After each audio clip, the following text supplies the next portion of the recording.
Okay, good morning, everybody. I want to thank everybody that has dialed in and joined us. I will now call this meeting of the Standing Committee on Accountability and Oversight to order. My name is Steve Noren, and I am the MLA for Tuna de Willade, and I'm also chair of this committee.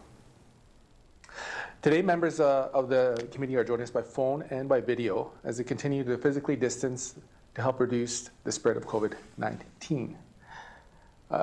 Today's meeting is being broadcast and live streamed, and the committee will be hearing from the Honourable Caroline Cochrane, Premier, the Honourable Diane Thom, Minister of Health and Social Services, and Kandola, Chief Public Health Officer, about lifting of public health restrictions. With that, the first order of business is to open our meeting with a prayer. I'll ask Emily Johnson to offer prayer. Emily Johnson, the line is yours. Thank you, Mr. Chair. Let us be filled with a spirit of encouragement so that we might walk in a manner worthy of the calling to which we have been called. Let us lead with humility, gentleness, and patience, showing tolerance for those around us, and that we remain diligent to preserve the unity of spirit in the bond of peace. Merci. Merci, Chair Emily Johnson. And the first item on the agenda is the approval of the agenda. Do I have a motion to move the agenda?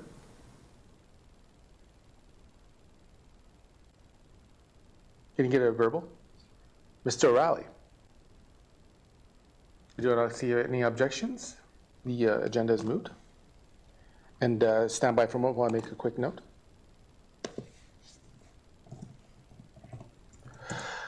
Do I have any declarations of conflict of interest?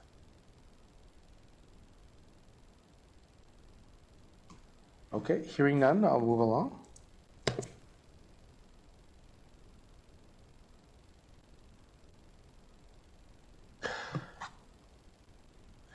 Okay, moving along then, we'll go turn our attention to back to the agenda, and we'll turn the floor over to Minister Thom. Before you begin your opening remarks, I would like to just discuss how the meeting proceed. Again, how we've done in the past is all comments, questions, and remarks will need to be directed through the chair. And both members and witnesses will need to wait to be recognized by the chair before speaking. And this process is required to allow the committee clerk to turn on and off people's microphones. And with that, Minister Thom, the line is yours, and go ahead. Let's see. Good morning, Mr. Chair.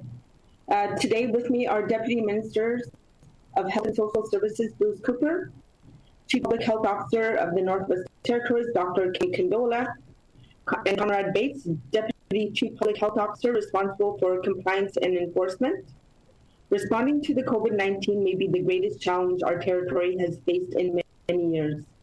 It has changed the way we socialize, the way we work, and live in just weeks. Immediate and aggressive public health measures were necessary to manage our risk and do everything we could to prevent the outbreak. As a result of those measures, and the commitment of the Northwest Territories residents to them, we have no cases and have contained the spread of the virus. This containment phase allows Dr. Kandola to develop a necessary public health guidance so we can begin to reopen our territory in a planned and a phased way. This will allow us to emerge safely, gradually, and wisely from the public health measures that are currently in place. This plan will bring much needed relief to our residents, businesses, business owners, and service providers, while maintaining containment and minimize community spread through the life of this pandemic. But residents know that we're not in the woods just yet. Until there's a vaccine or a treatment, we'll be asking Northwest Territories strong, be kind to another, and be ready for some restrictions to be in place for the long. And with 2 to 3 waves of infection still to come across Canada and the US, we need to be ready to pull back stricter measures to rise to new challenges. Dr. Kandola and our team have done an incredible amount of research to prepare this roadmap to recovery for our territory. It has been reviewed and endorsed by my cabinet, and I look forward to reviewing it with you today. Mr. Chair, if committee agrees, I'd like to invite Dr. Kandola to deliver a short presentation to this plan. Thank you. Thank you, Minister Thom. Yeah, thank you. And Dr. Kandola, the line is yours. Go ahead. Thank you. I'll be delivering presentation on the Emerging Wisely plan. Just wait for the presentation to be put on to, okay, perfect. Second slide, please.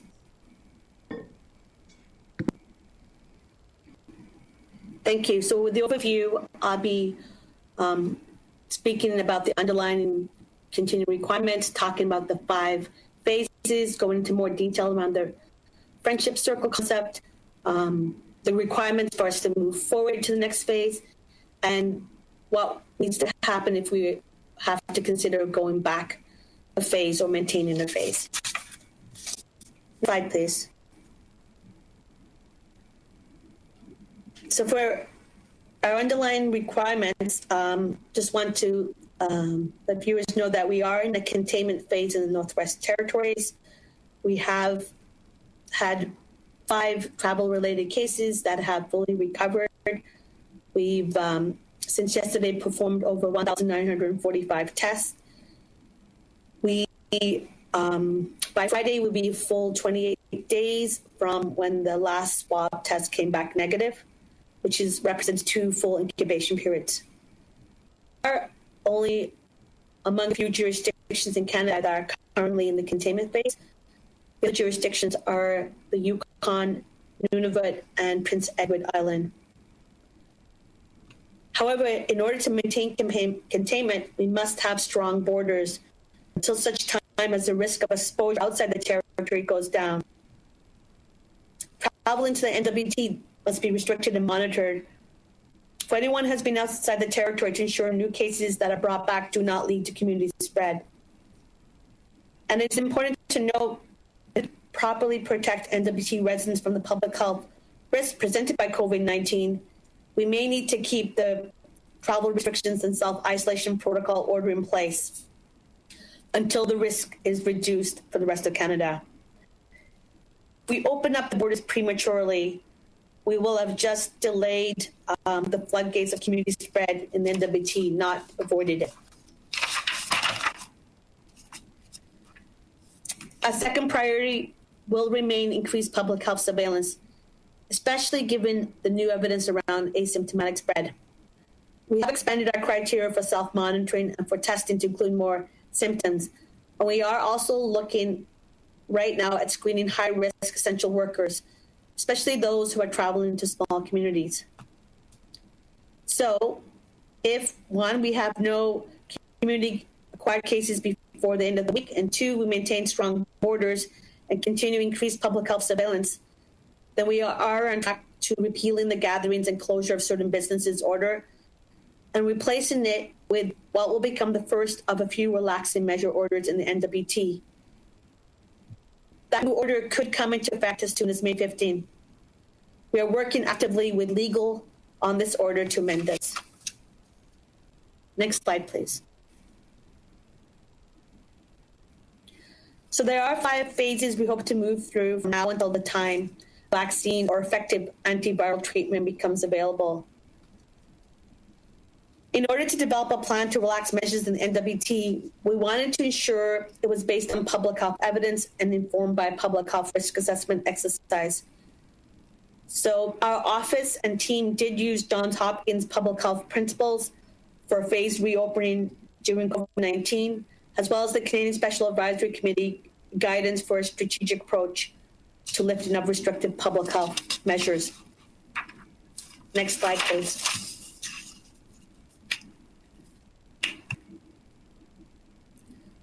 So the public health risk assessment breaks down a number of type of businesses, activities, and events into the different categories.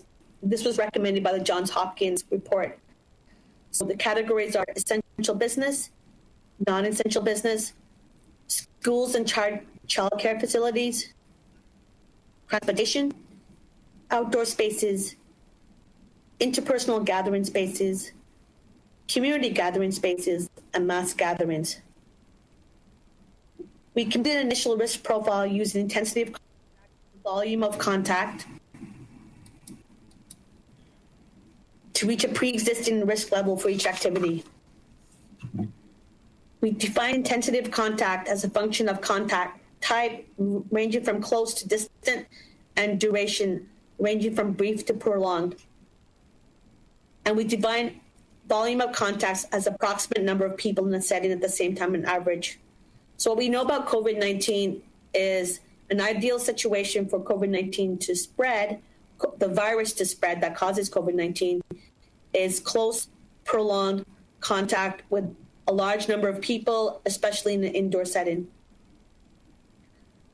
So after the initial risk level was identified, our team determined what mitigation measures could be applied to each activity to bring down that risk level.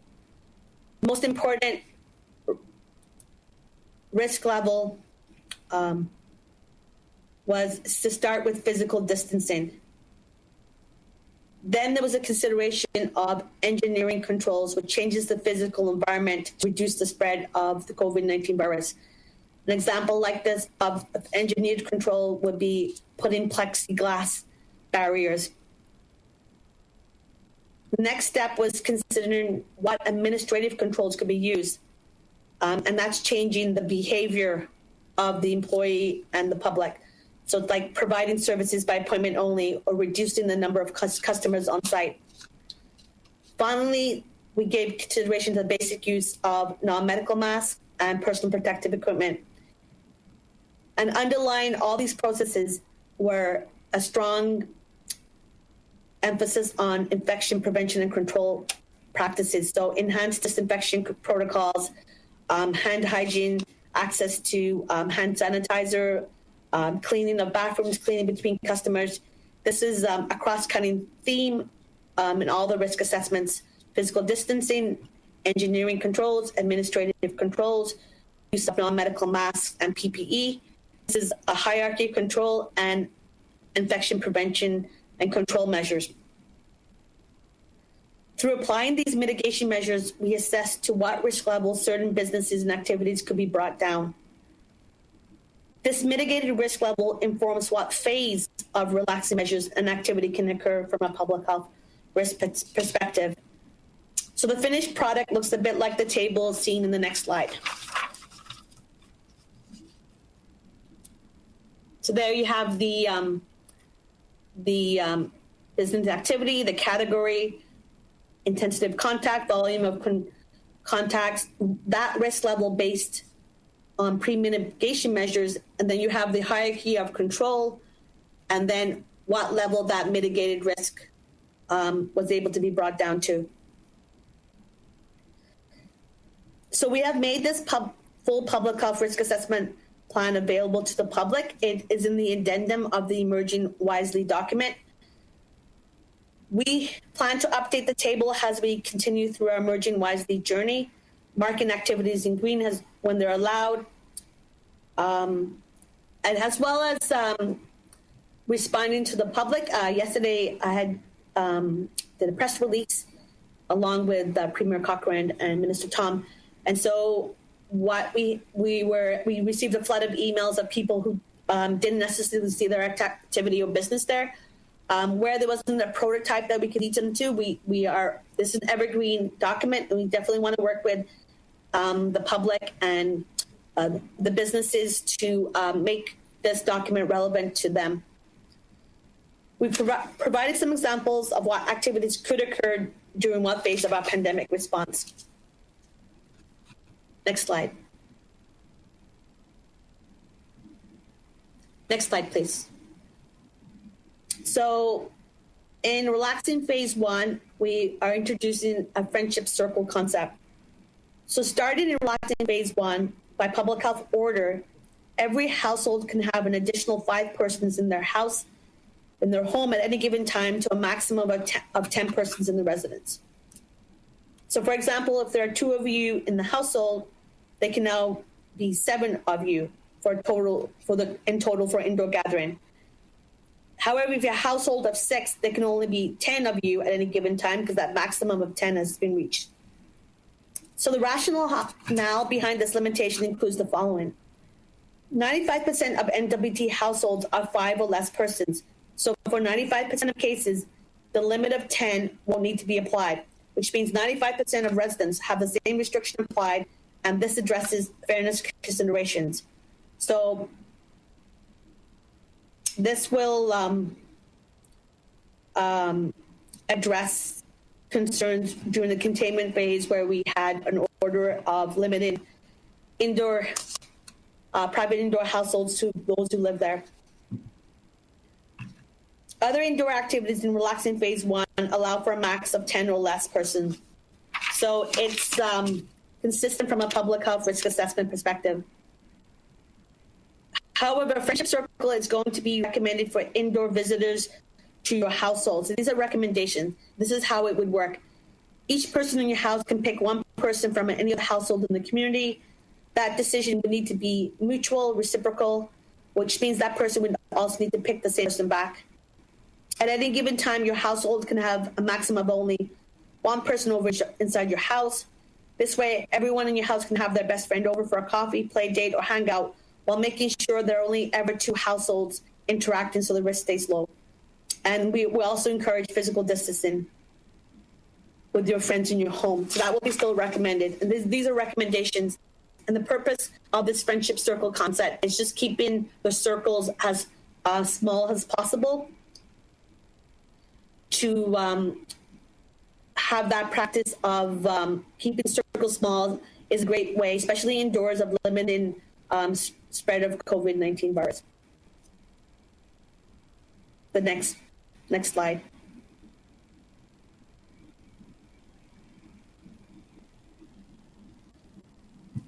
The ability to continue relax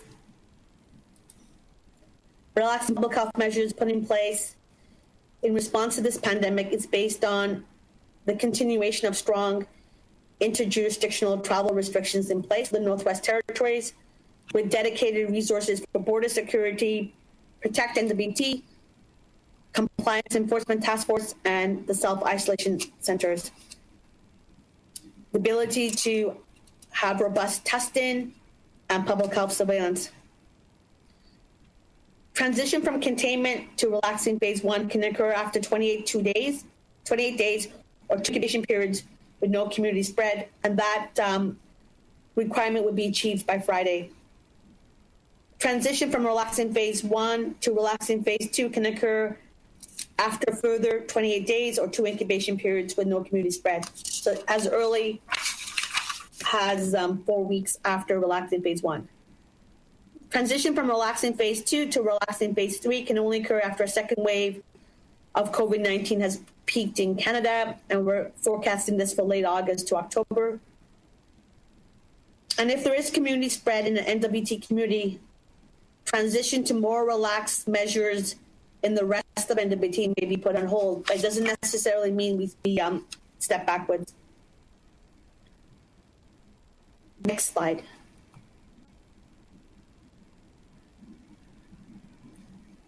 Can you go for a potential to go back? Can you go back up?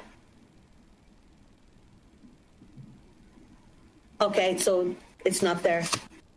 Transition forward. Okay, I'll just talk about the potential to go back. Potential to back. The second wave hitting Canada could force the NWT to go back to containment phase if there are gaps of concern in the NWT border protections and implementation of travel restrictions. With strong NWT border restrictions, protections and travel restrictions, quicker testing, and robust public health surveillance in place, the NWT should be able to stay at relaxing phase 2. Depending on the severity of the second wave hitting Canada and the NWT testing capacity, the NWT may need to revert back to relaxing on properly protect the public health of residents. So it depends on the situation. The public requirements to go back to a more restrictive phase will be determined by case-specific public health risk assessments based on the nature of NWT cases, context of potential long-term exposures. should the NWT get an influx of travel-based cases, but if they all successfully self-isolate, the NWT would not need to go back a phase. Circumstances that could force us to go back might be an outbreak, a cluster outbreak in an at-risk or vulnerable population. Should there be evidence of community spread in one small community, that community would go back to the community containment phase, but not necessarily the rest of NWT. And should there be evidence of community spread in Fort Smith, Hay River, Inuvik, or Yellowknife, a public health risk assessment based on the nature of cases, context of potential and confirmed exposures would determine if that community would go back a phase or go back to containment phase. And then should a community go back a phase, travel restrictions in and out of that community could be put in place. Should 2 or more communities in a region go back a phase, travel restrictions in and out that region would be put in place. So this is the complete overview of the Emerging Wisely plan. And at this point, I am open up for questions.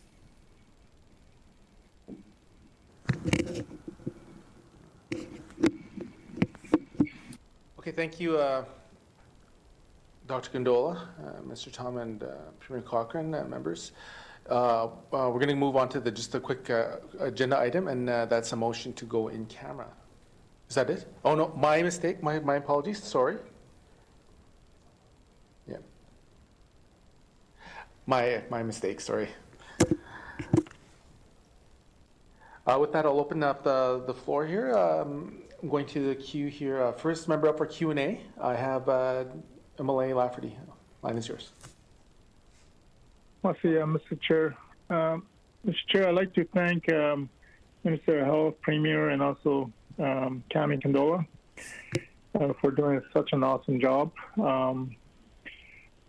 Obviously, when we're speaking to the general public, we're the voice of our constituents and also the people that we interact with. So what I have here before me is that I'm getting calls and also messages since yesterday's announcement. Some of the people and friends I know that within ACE, obviously, I was told that they didn't know until Monday, 2 days ago, that this announcement was coming. Like they should have been given a heads up a couple weeks back that this is coming down. The school might be reopening. I think a lot of people were shocked that the schools could be opening up. The school boards were not notified until a couple hours prior to announcement. Like there's clearly lack of communication there, lack of planning. Teachers and parents obviously were shocked as well. That the school could be full-blown open. It's still unknown at this point, but a lot of parents talked to me saying that the school were already closed. Once the decision is made, why are we turning back on decision to reopen up again? So a lot of uncertainties. Returning to school, I was listening to Premier Cochrane with Cabinet Radio that returning to school is optional. I think parents need to be aware of that because parents are thinking, well, shit, we don't have a choice to send our kids to school. So those are just some of the issues that have been brought to my attention since yesterday. I'm sure there'll be more. But what were the communication, dialogue between the school boards and also the ECE department that's responsible for the school's overall school programming? Have they been notified like 2 days ago or yesterday prior to announcement? Why weren't they notified like a week ago, basically? And so, Mr. Chair, that's questions that are thrown at me, so I figured I put it on the record. Merci. Merci, Cho, Emily Lafferty, Dr. Kandola. Thank you, MLA Lafferty. This public health risk assessment looks at all categories. We looked at current risk levels, used data, looked at how we can mitigate to different risk levels. Just because we can start phase one as early as Friday doesn't mean the organizations, the schools, or the businesses will be ready to start on Friday. In the specific to information around elementary, middle, and high schools, there's a significant amount of planning that needs to be done. There needs to be a risk assessment. That risk assessment needs to be vetted through myself. And only then, and after then, if schools are going to be open, then they can be open. So it's not, the schools will not be ready, obviously, to open on Friday, but they have the permission to open. And we will work with them. We'll work with their risk assessment plans, and we'll ensure that they'll be safe to open when the schools are ready. The other question in around school closure.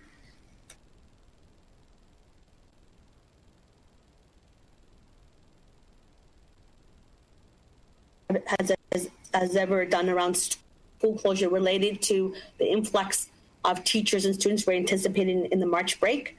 And so I had an order to close schools until the day after Easter break, and that came from the CPHO office. That is the only public health direction I've given around schools. The second has been in this Merging Wisely report, where a risk assessment's done. And this is a 9-page backgrounder was provided to ECE and shared with the school boards. And on Tuesday next week, my office will be working with the school boards and answering their questions directly. But just to be clear, if phase one is initiated on Friday, May 15th, not every single business, not every single organization would be ready on May 15th. And in no shape, way, or form are schools ready to be open on May 15th. The planning has to happen. The risk assessments have to be provided and vetted. And there is still ability after that for schools to be open for the remainder of the school year.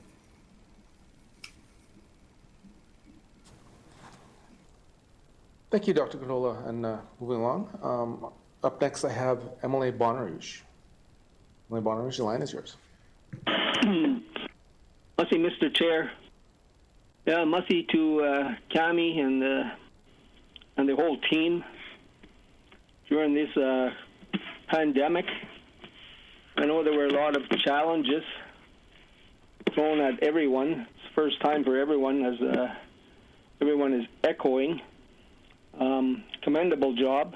There were still some concerns in a lot of areas. I guess in our area down here, it was a lot to do with the border restrictions, the check stops. The concern being that the check stop wasn't at the NWT Alberta border, where it should have been at the outset, but rather it was set up at Enterprise for convenience sakes, I guess, for your staff. And the note that we were still seeing out-of-province license plates coming through our community. So I'm not sure what the strong border restrictions, what they entail. We've never really had that level of detail.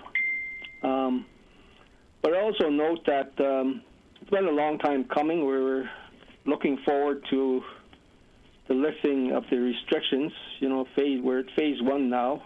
We can get outdoor summer camps, funerals, weddings, and even haircuts that everyone's been waiting for. Of course, this is all with 25 people or less. I mean, that'd be hard to control, I suppose. But I note also that I've got several dates running around here.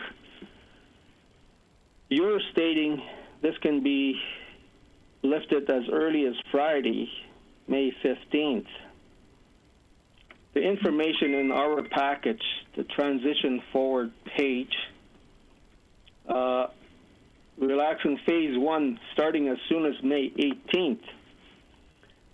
That is dependent upon your date, your hard date of Sunday, May 17th. That's the date determined by your office. Should we not have any cases, COVID-19 cases, by that date? So I'm wondering, it's kind of confusing. You're saying Friday, but we have to wait until May 17th to determine if there's any cases by then. Can you just elaborate on the hardline date for lifting of the restrictions? Masi. Thank you, Emily Barish. I'll turn the line over to Dr. Kandola, and if there's any comments from Minister Thom as well, we can get her to speak as well. Dr. Kandola. Thank you, MLA Bonnerouge. Just want to clarify, we determine if a patient is recovered if they receive 2 negative tests. They've done 2 negative tests for COVID 24 hours apart. So wanted to clarify that the patient can be tested on a certain date, have that second swab come back negative, and the test can be reported on another date.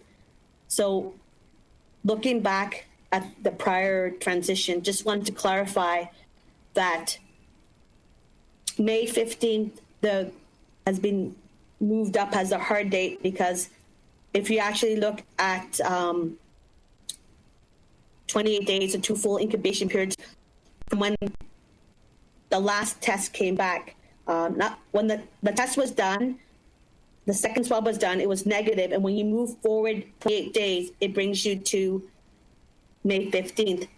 If we had chosen when the date was actually reported, we would have been May 17th, but that was not the day where the actual test came. So we were able to move up 2 days, and that's the earliest we can move up, depending on if the amended order is ready. So May 15th does meet the requirements. The second question around border restrictions, Chair Norn, I would defer that to my Deputy Chief Public Health Officer, Conrad Bates. Yeah, thank you, Dr. Kandola. Mr. Bates, are you on the line?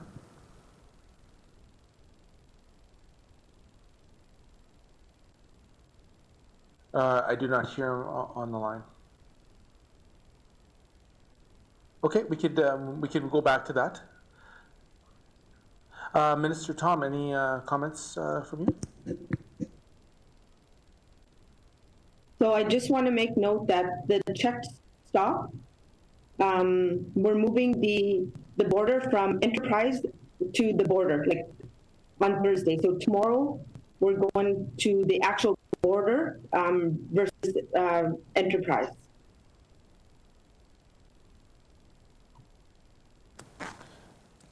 Okay, thank you, Minister Thom.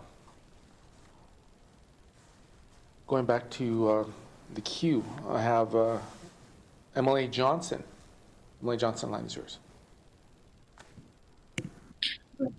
Thank you, Mr. Chair. Firstly, I'd like to start by thanking everyone for this plan. I think many people have been looking for this level of detail, and I think it's a great plan and probably one of the most detailed of any jurisdiction I've seen. I think anyone who owns a business or has any interest in kind of knowing what's going on, go to that addendum. It's an amazing level of detail, and I want to thank your team for that. One of the questions I received is that there seems to be a lot of emphasis based on indoor versus outdoor, and I've heard you explain that science, and that makes sense to me. But a business that's not allowed in phase 2, would there be exceptions if they could do it outdoors? I was thinking, would restaurants be able to open their patios in phase 1? I noticed that farmers markets and food trucks are allowed in phase 1. So would there be kind of this transition phase allowed where if they set up patio seating, or is your office willing to kind of hear creative suggestions from businesses who are in those later phases if they can find some sort of outdoor solution? Thank you, Mr. Chair. Thank you, Emily Johnson. Dr. Kandola. To respond to MLA Johnson's question, so absolutely, we when we had looked at public health risk assessments, we looked at the current scenario and put in the mitigation for the current scenarios, but we have to allow for creativity because having dine-in occur in an outdoor setting where there's good circulation, where there's just the ability to provide the same service with less risk is completely possible. And we're open to it. If people can provide those creative solutions, a situation like that could be moved from phase 2 to phase 1. Absolutely. Thank you, Dr. Kandola. Minister Thom?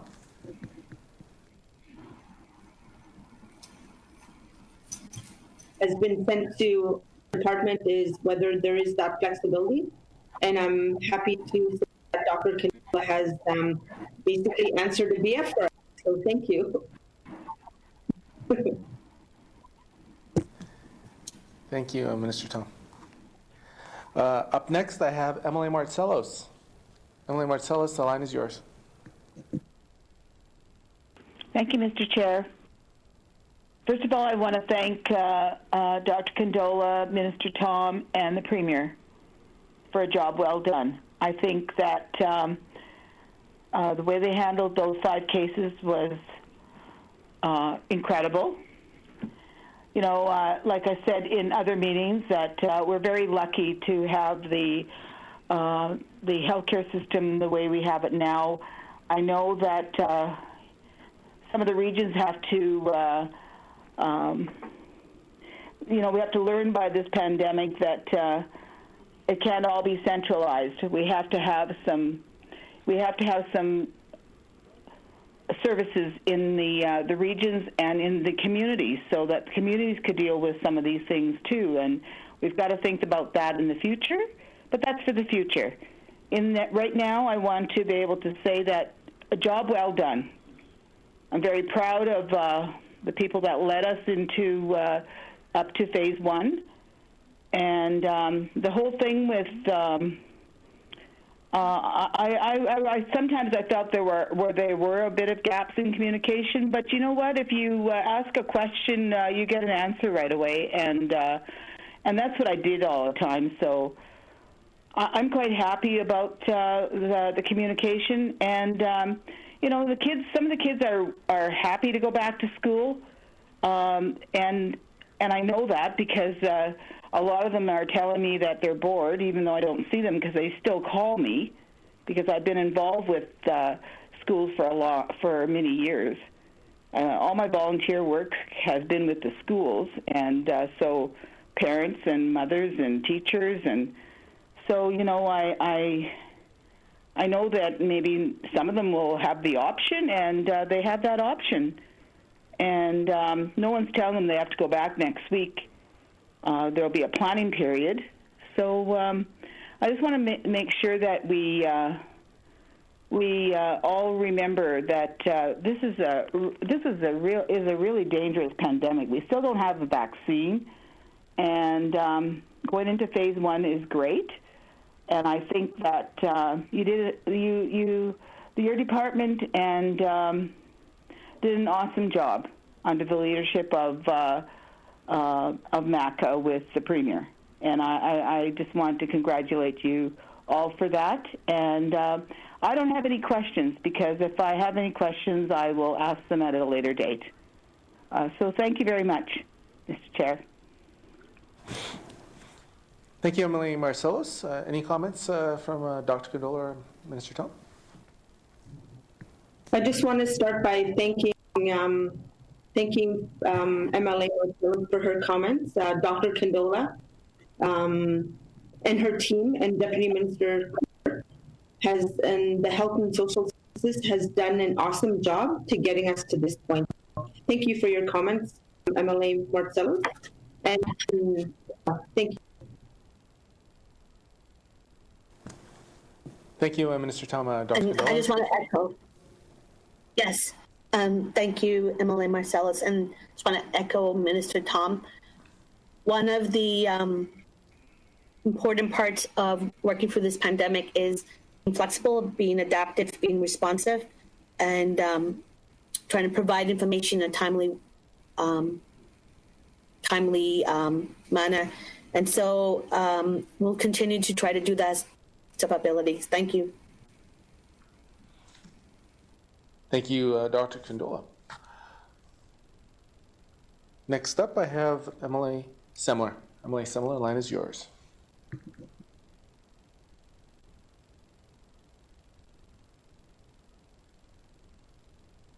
Listening to what I heard yesterday on the public media briefing, and then from today, I have a couple comments and then I have a question. So I just, exactly what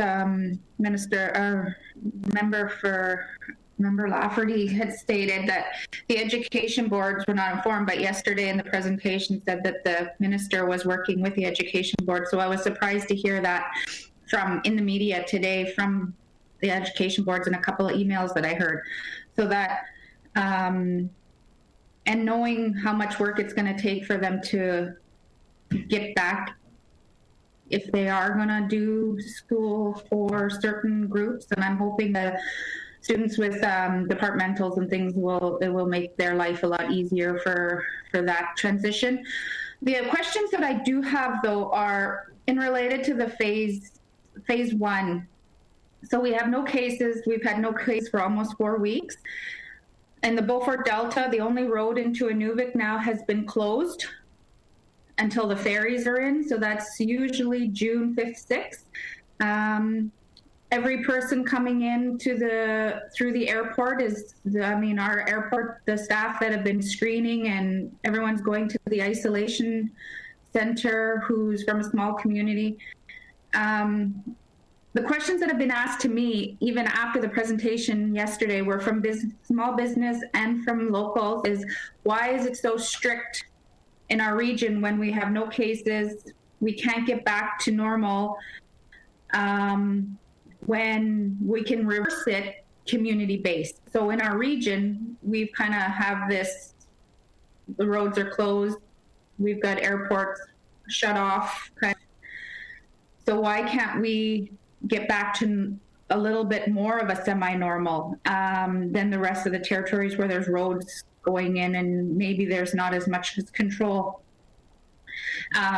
And what clearly are the steps for some of these small businesses to be able to open up on Friday, if that's the case, that we are able, if the announcement goes forward, that they can open up? So those are just two of the questions that I've been asked. Thank you.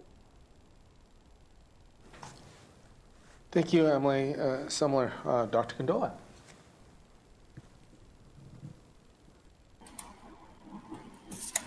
Thank you, Emily Semler. When you actually look at NWT as a whole, we pretty much are in the same kind of containment state as well, with our cases mainly being travel related.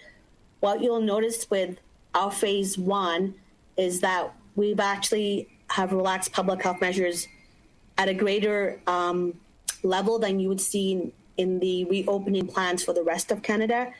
For instance, we have allowed in phase one outdoor to a max of 25. We are similar to Quebec, but we're in a containment phase. We have looked at the risk of school opening and not school opening, and that's a very low risk population, and that's in the setting of no community transmission. So I feel that's a safe activity to undertake. We've looked at our businesses, and when you look at the businesses, non-essential businesses that could accommodate physical distancing and essential retail stores were always allowed to open. What we have added to that are non-essential businesses where you couldn't physically distance, such as practitioners, massage therapists, opticians, naturopath doctors. We added personal service establishments, so those businesses can open. And so the question right now is, we want to open, but we have to open in small steps. In the second phase, we'll take higher level risk, where the higher level is that we're going to have more indoor activities where there are more people inside, which is a much higher risk around COVID-19 virus transmission. You also have to realize that even though we have tight border securities, nothing is completely airtight. We have more data around asymptomatic spread. We are trying to limit that risk as much as possible with 14 days of mandatory self-isolation. But we also have essential workers who are still required to work in the community, work in the workplaces as safely as possible and self-isolate when they go home. So within that scenario, it's very important that if we start relaxing measures, we relax the ones that are the lowest risk and the safest first, and then we monitor. That monitoring can be as early as up to mid-June before we start engaging in higher risk. This type of approach is no different from approach taken by the rest of Canada and the rest of other countries who are reopening their societies as well. So it falls within relax low risk first, and then you move up the scale and you monitor. So we'll continue that approach. Thank you, Dr. Kandola. Minister Thom, did you have anything to add to that? No, I think that Dr. Kandola has done, a lot of research and looking into, what it takes to phase different factors in. And I think that, it's important that, we follow the phases. And like she said earlier, that there is opportunity then to be able to, look back and, if there's opportunity to open up a phase earlier than expected, then, there is that flexibility. So thank you.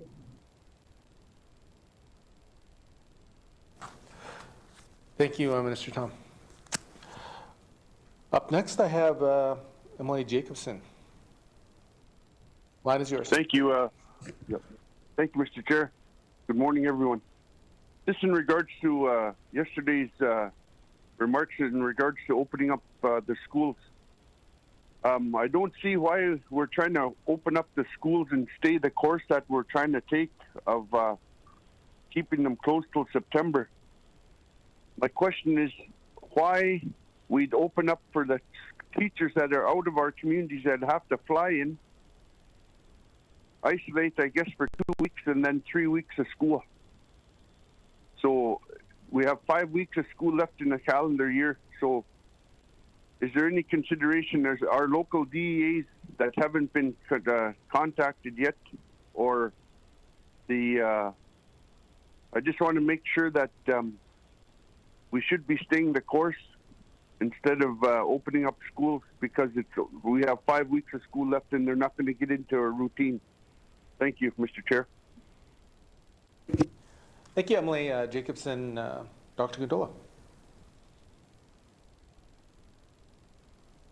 So each situation is different. When you look at the addendum, there is a stage which is around containment of opening up the schools as a safe shelter for kids at risk and for feeding programs. And at minimum, that can be provided. It doesn't need to have teachers on site. But if you look at the data, if you look at all the cases in Canada and you look at the data across the world, less than 5% of reported COVID-19 infections occurred in those under age 19, less than equal to age 19. If you look at the over 3,000 hospitalizations, only a handful, 32 hospitalizations occurred in those less than equal to age 19, and 2 ICU admissions, which were in infants. There have been no deaths.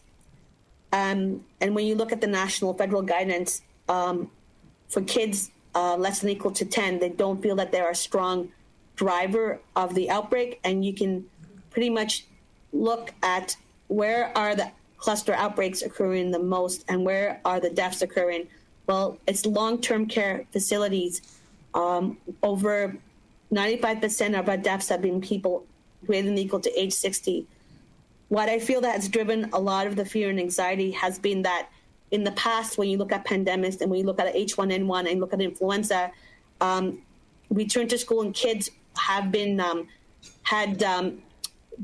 played a role in influenza spread, but the data that we're seeing right now shows that kids are not, they have minimal symptoms, they're not impacted as severely, and they're not been the index cases of clusters. They've mainly been recipients. And so the question I pose back to everyone who's asking me around schools, what better time to open a school and practice your mitigation measures than now, when we have, just as MLA Semla said, we are in kind of a bubble situation where we have no spread, good containment. We have outdoor weather happening, so we know that it's not respiratory season. We know that people can, being outdoors is a great way to decrease your risk. We have the outbreaks going down over the rest of Canada as well, because there's been a fewer number of cases reported in the last couple of days. We're in this prime condition to test our risk mitigation strategies. So this is an ideal time. In fall, we anticipate with the return to indoors, with the increased respiratory infections and that confusion of not knowing if you have a flu or a cold or COVID, it's going to increase and it's going to put a lot more pressure on the schools come fall. We also realize that a vaccine is months away, could be at least 12 to 18 months, if not longer. So the question I pose back is, are we willing to be in containment stage for our school situation for the next 2 years? And if you are looking at our current risk this spring, compared to what's happening in the rest of Canada, is an ideal state to do your risk mitigation strategies, open up, test what you will want to have in place come fall. Parents are not obliged to send their kids to school. Schools may not, the education boards may decide not to open the schools, but my advice as a public health professional to NWT residents, to the parents, and to the teachers, that it is safe under the appropriate risk mitigation measures to open your schools. And there is a harm that we've also anticipated, the unintended harms of children being in unsafe situations, decrease in child referrals and increase in child apprehensions, that we also need to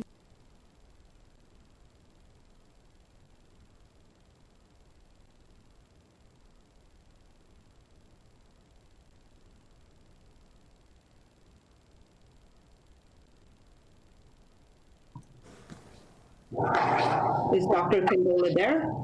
Yeah, I was just gonna, I think we just lost Dr. Kandola. If you could just continue on, Minister Thom, if you have any other comments to that, and then we'll try to reconnect with Dr. Kandola. Sure. Thank you, Mr. Chair. Like Dr. Kandola had mentioned, that schools don't have to open. And if they do decide to, that there are restrictions on how they open, keep in mind schools already have been pursuing some very innovative ideas, like virtual classes, some digital solutions. And as part of responding to this pandemic is the training society to work a little bit differently. A big task on that front will be putting in processes in place for schools to run safely, including classroom size limits, disinfection protocols, non-medical mask use, and physically distancing classrooms as much as possible. Thank you. Thank you, Minister Thom. We'll keep trying with Dr. Kandola here, but up next, maybe we could just continue on with Mr. Thom taking questions, and we could just I'll take a quick pause. Stand by.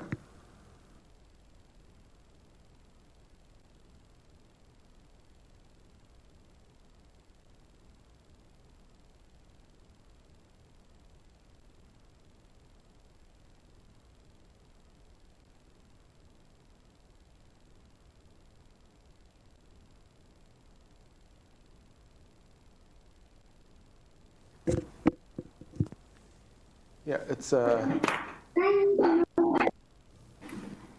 Steve again here. We're just trying to reconnect here with Dr. Kandola, so stand by. Hi, I'm online. I got disconnected. Okay, good. Yeah, we'll continue on then. So just before you got cut off there, we had Minister Thom just continue on from your response there, and I think we just got you about halfway through there. So if you want to continue on with your response, I'm not sure how far, what else you had to say with Emily Jacobson's question. Go ahead. It was just more is that right now our risk is minimal. We don't have community transmission. This is ideal time for schools to reopen, to test the mitigation measures, to be prepared for the fall. There are unintended consequences also of not opening schools in terms of at-risk children and not having a safe place to go to. And it's by no means our parents obliged to send their kids to school, but from a public health lens, the schools are safe to restart in the spring. Thank you. Okay, thank you, Dr. Kandola. Okay, moving along. Up next, I have Emily Simpson. Emily Simpson, the line is yours. Mr. Chair, and thank you for the presentation, Mr. Thom and Cami. I guess a couple of areas I'd like to discuss, and I'm pleased to hear that some of the restrictions are being relaxed. I'm glad to hear that some of the businesses will be allowed to open, and but I guess what I'm hearing from constituents and businesses is that it's unclear what's required for some of them to actually open the doors. If there's forms that have to be filled out, and some of them are small businesses, so they may not be keeping up to date on what the requirements actually are. So what I'm hoping is that some wording gets out there. Some processes are provided to the businesses, and they have to be clear and concise so that the businesses are not confused. And it also has to be provided to whoever is going to be requesting the information and looking at it as well, so that there is no confusion. The big thing for me, and I mentioned it before, and for the community here, is the border enforcement.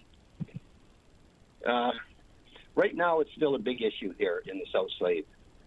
So it's important that, I guess, with respect to border enforcement, regional and community monitoring, it has to be clear what the expectations are and what's actually being done.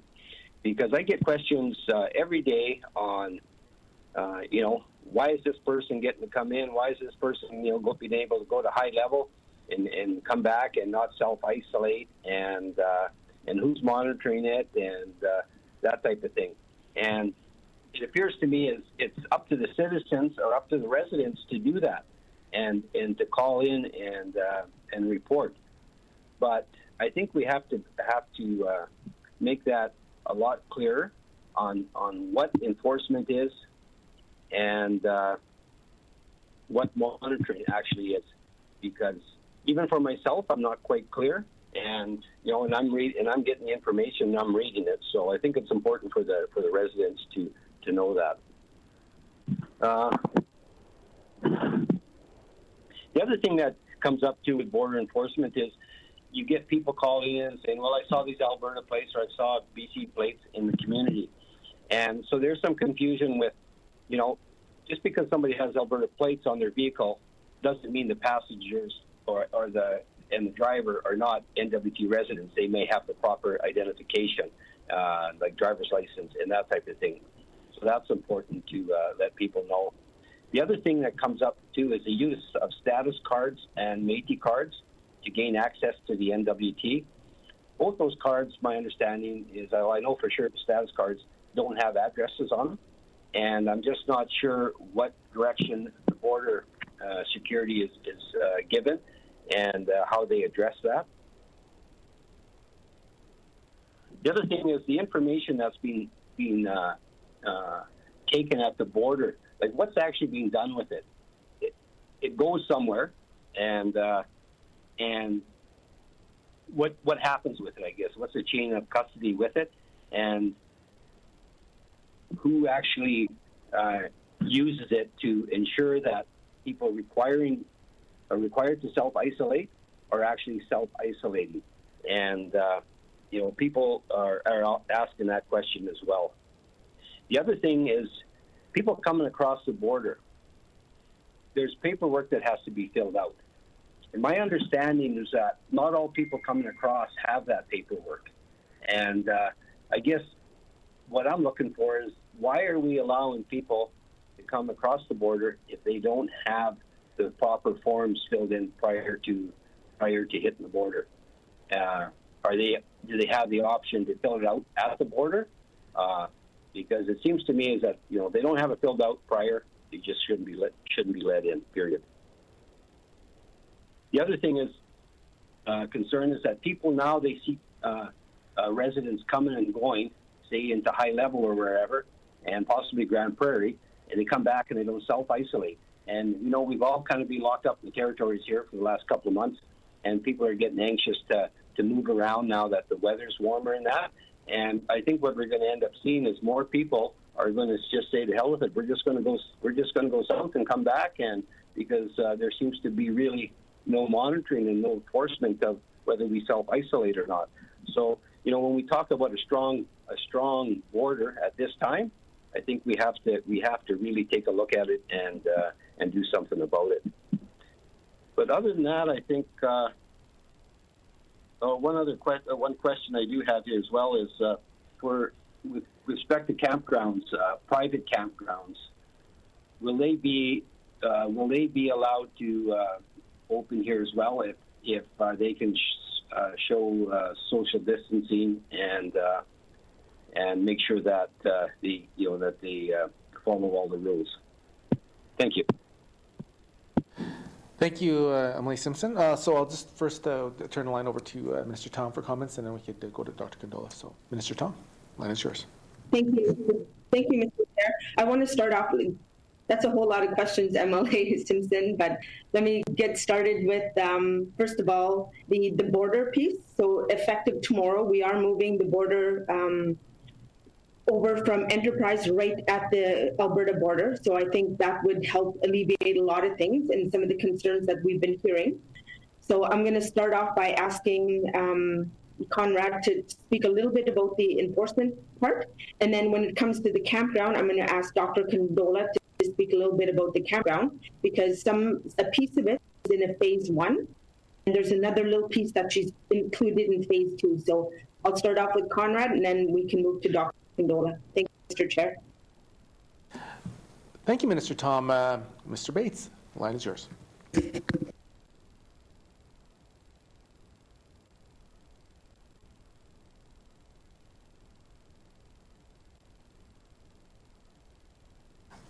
Yeah, Mr. Bates, are you on the line? Yeah.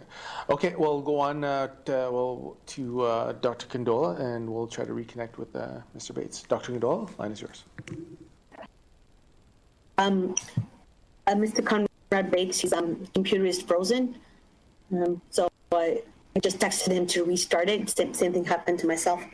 There was a question around the businesses. So this week on Wednesday, Thursday, Friday, we're opening up to questions from various stakeholders who will be subject to phase 1. We have provided in the Emerging Wisely document an addendum that talks specifically about each activity, mitigation measures specific to that activity. And then we have a list of tools and protocols needed. So we have the WSCC workplace risk assessment, WSCC field level risk assessment, WSCC webinars, disinfecting user guides, and in the addendum under these sources and protocols are links directly going to that information. So these are resources that are available to help businesses understand what they need to do. At the same time, WSCC has ramped up their capacity and are available for responding to businesses and work sites. For other scenarios, that don't fall as a workplace, people are free to direct their questions to us if they have questions around their activity or if they don't see themselves mentioned. So that would be for their Protect the BT line. So just to let you know that we are working with WCC to respond to the myriad of questions that we anticipate after we announce phase 1. WCC, in addition, are doing very specific webinars and working with Chamber of Commerce. With respect to territorial campgrounds, we had opened up day use and cook shelters for phase 1 and overnight camping in phase 2. When it comes to people's private campgrounds, and if it's their own campground and they have their camper, they have to follow the same rules as indoor gathering. That camper would be considered an indoor gathering, so they can have up to a maximum of 5 guests, and inside they have to try to physically distance to the best ability and try to maintain a friendship circle concept just to limit their circles. On their own private campground, in phase 1, they can have an outdoor gathering of up to 25 as long as people can physically distance. This is a private scenario, and if there's specific questions on that, people are more than welcome to send that to the Protect NWT email, and it will get channeled and responded to. I'm just going to check to see if Conrad Bates is on the line again, because he can answer all the questions around the border. Yes, I am. Yeah, thank you, Dr. Kandola. Yeah, and Mr. Bates, thank you for rejoining us. I'm not sure if you heard the question from Mr. Simpson. Did you hear the question regarding enforcement? I heard parts of a couple of questions, Mr. Chair. I don't think I captured the whole question, though, unfortunately. Okay. So I'll just get Emily Simpson just to rephrase the question he had for enforcement. Emily Simpson, did you want to just ask that again to Mr. Bates? Go ahead. Okay, thank you, Mr. Chair. There's probably a number of questions in there, and I guess what I'm looking for is some type of clarification. I guess what happens at the border, right into monitoring and into enforcement. So just to restate some things here, like for instance, use of status cards. I don't know if you heard that part. And Métis cards for access, both cards, which I understand have no address on them. You know what happens in that case? People are using that, trying to get in. What's being done with the information? I guess once it's gathered, what's the chain of custody? How's it being dealt with, and what's it being used for? Who follows up on self-isolation of people? You know, is it up to the residents to report them, or do you have people in the community that are following up with people who are supposed to be self-isolating? And paperwork. Is paperwork being filled out or being required prior to entry into the NWT? Or can, my understanding is some people are coming in saying, okay, I don't have it, but I'll fill it out when I get to wherever I'm going. To me, that doesn't seem to be very acceptable. The other thing is, just people coming and going, and out of the territories coming back and not self-isolating and go out every few days, whether it's to pick up alcohol at in high level or somewhere to bring back for whatever, bootlegging or whatever you want to call it. So it's just that there seems to be some real issues at the border, and we're talking about a tight border security. And right now, I don't think we have that. Maybe I'm wrong. So if you can enlighten me on that, I'd appreciate that. Thank you. Thank you, Emily Simpson. Mr. Bates, line is yours. Thank you, Mr. Chair. And thanks for the observations. Mr. Simpson. I appreciate the feedback that you're providing. And what I will say is that everything that we can do to make sure that, you know, the border is tight and that we have high confidence in the border crossing, not just at this one, but at the airports as well, is what we're trying to do. With respect to different pieces and bits of identification, the status card issue I'm aware of. It's something that is rather new to me, and that's being rectified as we speak. What's being done with the information that is collected at the borders, it is sent to Protect NWT, as well as the isolation center. So if there's somebody that has said that they're going to an isolation center, isolation center itself is put on notice to expect those individuals. It's slightly different with the self-isolation plans. If somebody is going to be self-isolating at home, there is a bit of time for them to complete that plan, and then there is follow-up Protect NWT as well. The individuals that are self-isolating at home all have to do follow-up every couple of days with Protect NWT, so there is that follow-up that happens in that respect. And then with respect to people not self-isolating, while they are, you know, at their homes and have committed to self-isolate, those are things where we'll depend on the community to be able to let us know when somebody is not following rules. I think we need to make sure, though, that there is a clear understanding of what the rules are. I think there are a number of misunderstandings or misconceptions in the public, and I think those are one of the things that you're absolutely right that we need to make sure we do a better job of communicating what they are. You know, for example, it's between what Dr. Kandola has as a recommendation as opposed to what is actually in an order, and sorts of things. We have spent some time over a week ago. We spent an afternoon in Hay River where we did a public awareness campaign, and we can certainly do more of those. I can commit to that. And as well as if we need extra boots on the ground, for example, this week we needed an extra set of boots on the ground, so we sent our environmental health officers to the field operations in Hay River as well. So hopefully that most of your questions. If there's some that I missed, I'd be happy to again, or perhaps I can reply in a different venue as well. It's your call. Thank you, Mr. Chair. No, thank you, Mr. Bates. If we have anything to expand, if we want to expand on it, we'd send you a written response offline. Okay, I'm going to move along here. Up next, I have, excuse me, for a minute. I have Emily Green. Emily Green, line is yours. Oh, I'm going to turn my camera off because I'm sideways. Thank you, Mr. Chair. Thank you to Dr. Kandola and Minister Thom for their presentation. I think that at this point, residents of the NWT have given up a lot of their personal freedom, and what they've got in return is containment. So I think that most people would see that as a good deal. I want to talk about testing and contact tracing.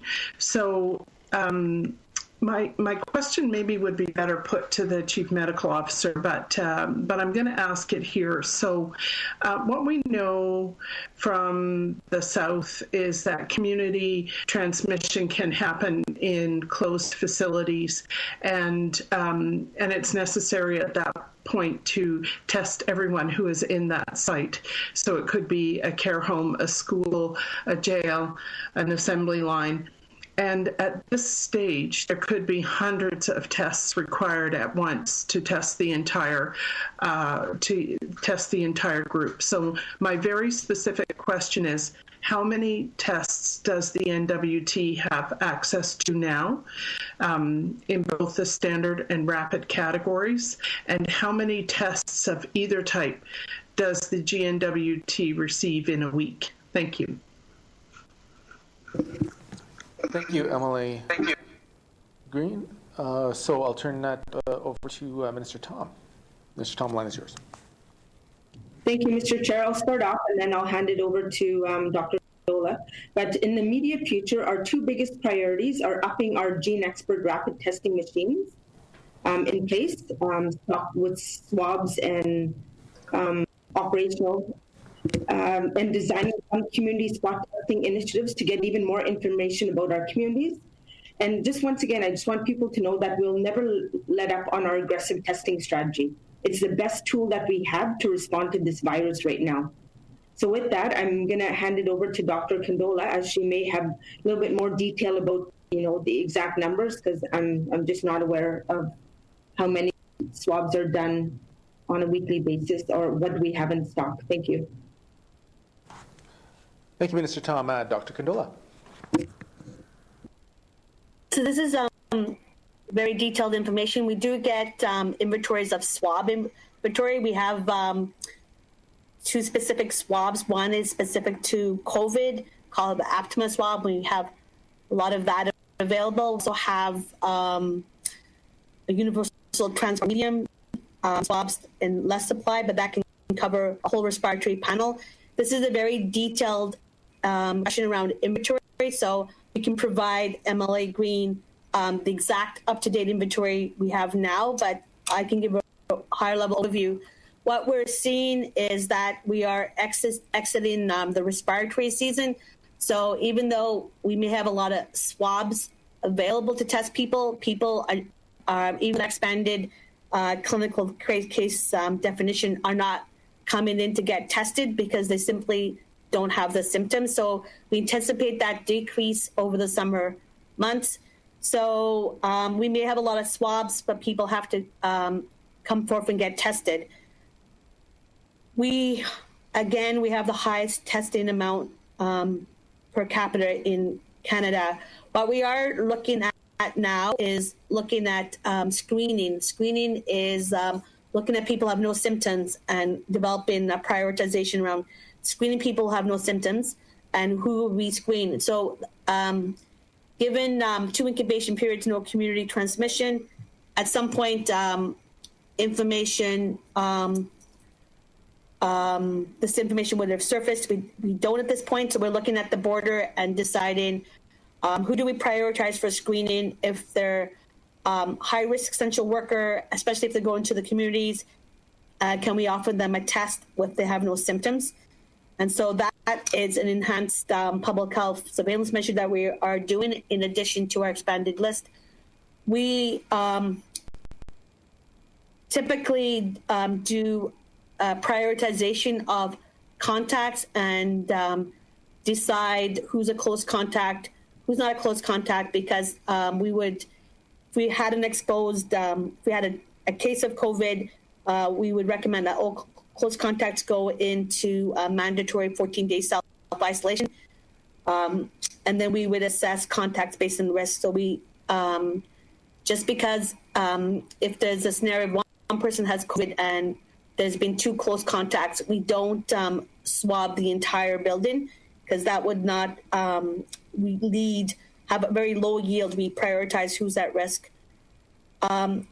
With respect to the Gene Expert, we do have those machines available, but right now we are still getting 40 or less swabs per week with that particular diagnostic. The advantage of Gene Expert is that it has a faster turnaround and it's available to us in NWT. But even if we do have Gene Expert, initially we'll be still sending swabs down to Alberta just to validate our Gene Expert against the PCR testing available at the provincial laboratory. Thank you. Thank you, Dr. Kandola. Okay, moving along, I'm going to turn the line over to Emily O'Reilly. Line's yours. Thanks, Mr. Chair. I'm going to do something a little bit sneaky. I want to try to ask a couple of questions. One is a straightforward yes or no sorry, I want to start by saying that I want to thank and recognize all the work that Dr. Kandola and her team put into the Merging Wisely plan.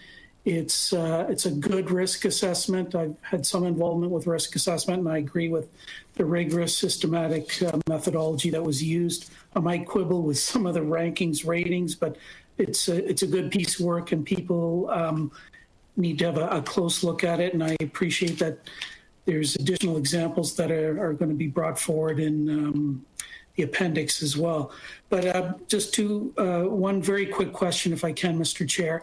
I asked for a copy of the communications plan associated with the release of this document on May the 8th. I still don't have it. I would like the Minister of Health to clearly say whether it's going to be provided to the regular MLAs and when that will happen. Secondly, I appreciate that Dr. Kandola talked about the capacity of the Worker Safety and Compensation Commission. They are going to be required to do a lot of work around risk assessments. I heard Dr. Kandola say that they're going to have increased staff. That's great. My question is to the Premier, because we don't have the minister responsible for the WSCC here today with us. How many new staff are going to be hired at WSCC? How many are there now to help do this work? And will there be service timelines established so that there's some assurance of what the turnaround times are going to be? This, I think, is a potential bottleneck, and I want to do our best to make sure that that doesn't happen. So those are, I have questions for the Minister of Health and for the Premier, because we don't have the Minister for WSCC with us today. Thanks, Mr. Chair. Thank you, Emily O'Reilly. So I'll turn the line over to Minister Thom, and perhaps Madam Premier could speak after that. Minister Thom, line is yours. Thank you, Mr. Chair. I just want to note that the MLA O'Reilly has requested for this. We do have a communication plan. It's right now internal communication, and I will ensure that our department gets that out as soon as we can. I mean, Mr. O'Reilly has asked for this on May 8th, and we're just in the process of making sure that we can have it public. Thank you. Thank you, Minister Thom. Madam Premier, on the line.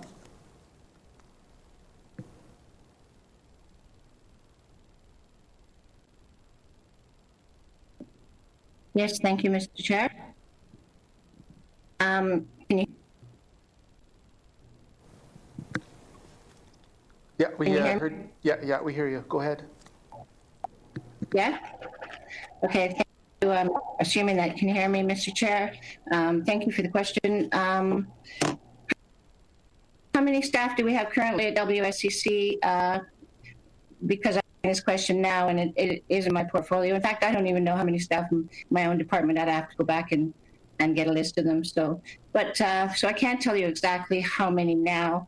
But I will get back to you on that. I can guarantee that. What I can say though is that COVID-19 is the most serious issue that's hit this government, and I'm guessing in this whole assembly.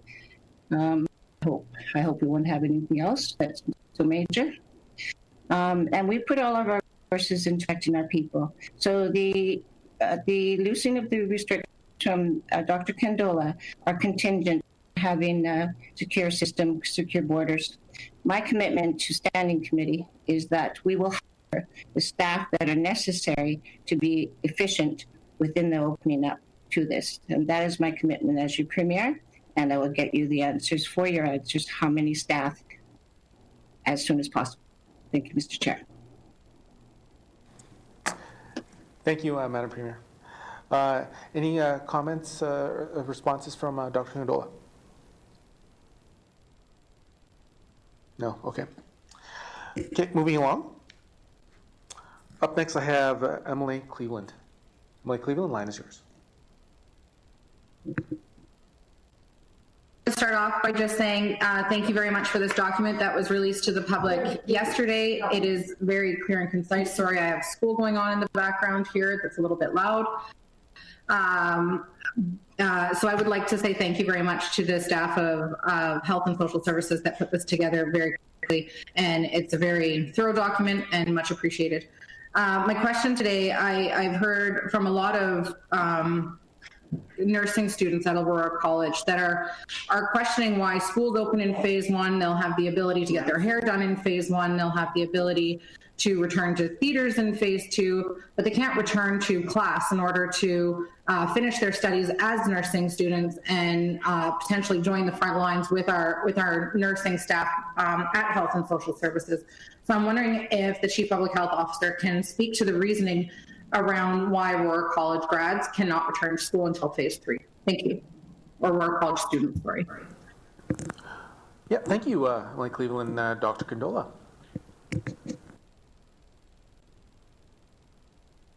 Can you hear me? Okay, you can hear me, okay. Sorry. So with the, when you're looking at schools and you're looking at adults greater than or equal to 19, the risk is different. And the risk is definitely higher for adults around COVID introduction and spread.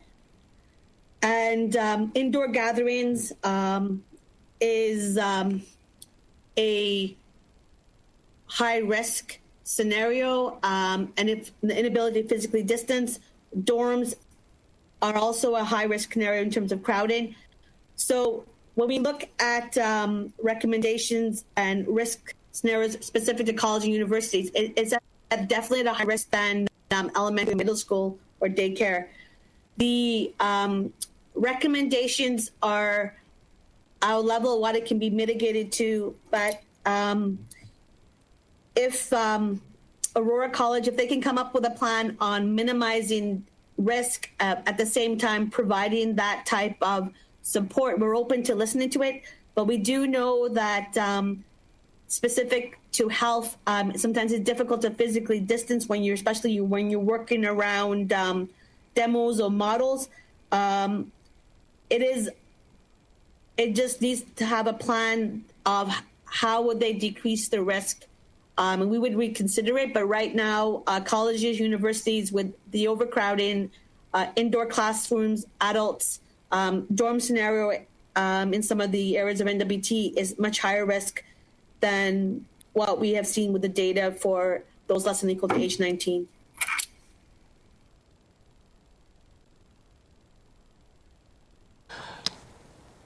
Yep, thank you, Dr. Kandola. Mr. Thom, do you have anything to add to that?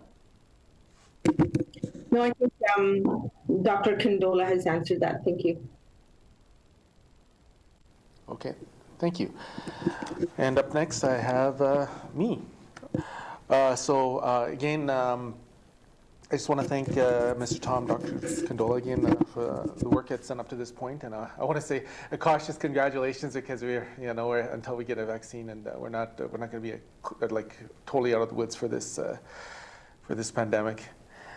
And a lot of people have all the really important questions in mind, like when are we going to get our hair cut again? When are we going to go? And I got 3 daughters. When are they going to get their nails done? They're worried about those major issues. But really, I think it's all relative. But I guess overall, I did have some questions about enforcement. It's pretty straightforward. So we still have, we have some beautiful campgrounds here.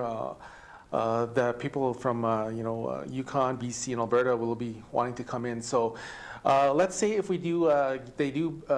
visitors get their isolation plans approved and they get through. So I just want to make sure I have this clear for our listeners. If they do come through the border, are they still required to do their 2-week isolation in Hay River, Inuvik, Yellowknife, or Fort Smith? Thank you. And I'll get to Dr. Kandola to start, and then we'll maybe see if Mr. Thom has anything to add.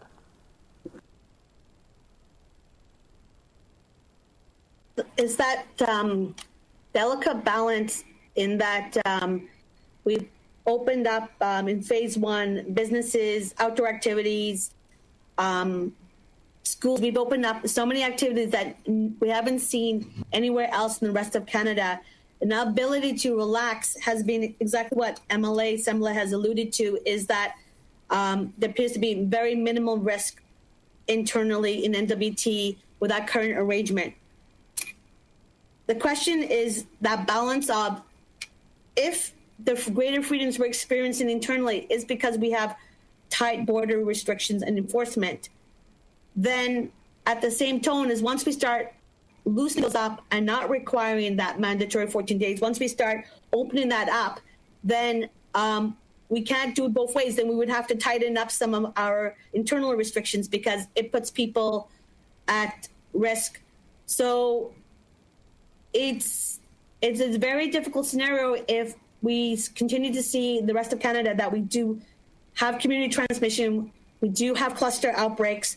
We are seeing, still seeing over 1,000 cases a day, and 3 out of 5 cases have been related to domestic travel. Is this the time to loosen the border and loosen our very relaxed public health measures? So I don't think it's a good timing. We have to pick one scenario, and the scenario I'm currently working with is opening up as much freedom as possible for NWT residents while still keeping a tight control on the border. Part of that tight control is self-isolation plans are a mandatory 14-day requirements. Okay, good. I'm glad we got that clear. Thank you, Dr. Kandola. Minister Thom, you have anything else to add? If I can just add, Mr. Chair, just really quickly, that our message will remain that if you are not from the Northwest Territories, you cannot come in. That's what we've been saying all along, is you're just the Northwest Territories can come into the Northwest Territories. You have to be a resident. So that will continue to be our message. Okay. Thank you for that clarity, Mr. Thom. Okay, so going back through here, we're going to continue on. We have about half an hour approximately, so we'll do our second round of questioning, and we'll go back up to where we started here. We'll go up to top of the list here, and Emily Lafferty, if you have another question, you can go ahead and ask. The line is yours. Merci, Mr. Chair. Mr. Chair, this is a great discussion we're having. I guess going back to school boards again, because it's coming up even more now that there's been several meetings, apparently, according to the Premier, but talking to some board members, they have not really had any meetings to discuss what's coming up. So I think there needs to be a clear communication dialogue. We need to strengthen our communication. Clearly, it's not there. So I'm more worried about that, where it will take some time to plan. Dr. Kandola, I totally agree with her that a lot of planning needs to take place prior to opening up any schools. And obviously, it will be optional, not mandatory. So parents need to be aware of it. And there are some schools that they've decided not to open until September. And the Knockwood area is one prime example.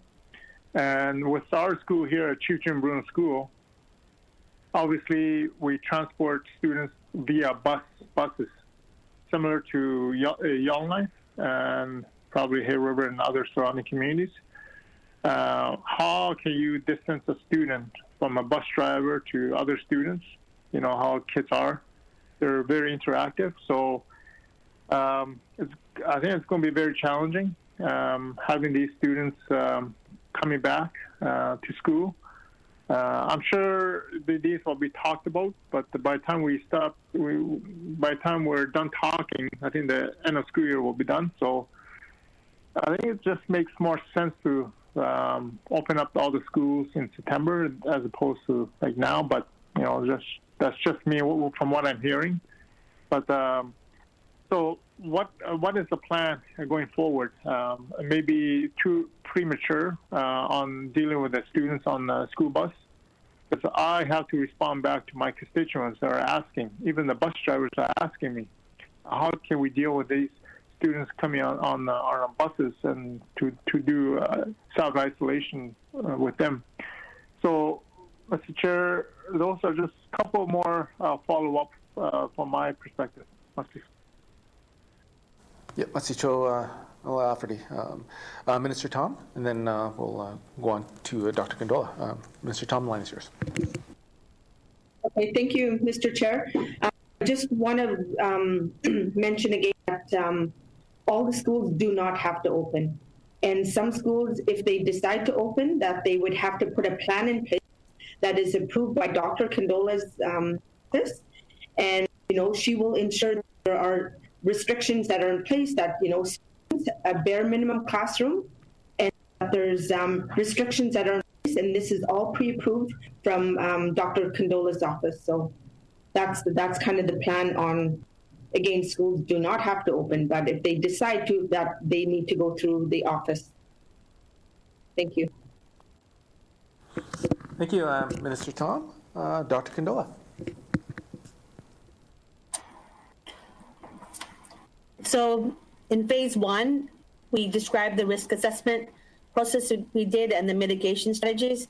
And we went through every category very carefully, and we provided the best evidence and our best advice. So we've provided, I have provided along my team, the best advice on what is low risk and what can occur in phase one, whether businesses, schools, or those organized activities adopt those recommendations. The recommendations still stand, and we will work with those who are open to implementing. We will work them to review their risk mitigation measures, to provide that extra advice around transport, the use of medical masks. Similar to other schools that have opened, there's been school buses and transports have been looked at and risk mitigated, and that will be included, but the advice still stands. Thank you. Thank you, Dr. Kandola. And we're going to move on to Emily Bonnerouge. And before we get to Mr. Bonnerouge, just ask the members, Minister, and staff to just keep the questions and responses brief, please. Thank you. Yeah. And we just lost Dr. Kandola. It looks like we'll just give her a moment. I'm back. Oh, are you online? Sorry, I'm back. Okay, good. Okay. Yeah, it seems like whenever I talk about schools, my computer disconnects. Okay. All right. Moving on. Sorry, moving along. We'll go to Emily Bonnerouge. Emily Bonnerouge, the line is yours. I can see where the mathematical formula was used so that they can open on the May 15th. I'm just realizing that this is a long weekend. And long weekends are notorious for campground usages by everyone. I'm glad that it's only for NWT residents. I think there's lots of questions around the use of campgrounds also, because lately I've been seeing, I know people are getting ready for camping because I've seen a lot of campers flying around on the highways lately. Last Sunday I drove by Kakiza Deyu's Park, where the bridge is. I've seen lots of people congregating in the one area. There was lots of fishing there, obviously, fly fishing and whatnot. I note in that the phase one, the spaces considered for use are territorial park day use areas and cook shelters. We do have several day use areas, but people are still using campers into these places. And our territorial park here at Providence, we have a cook shelter there, but it looked like it'll be really congregated. Because I don't know if there's a distinction between what you're opening as considered a day use area versus the territorial campground, where the campsites can accommodate campers and trailers. Are we going to have these? Because at day use shelters too, you're not allowed to camp.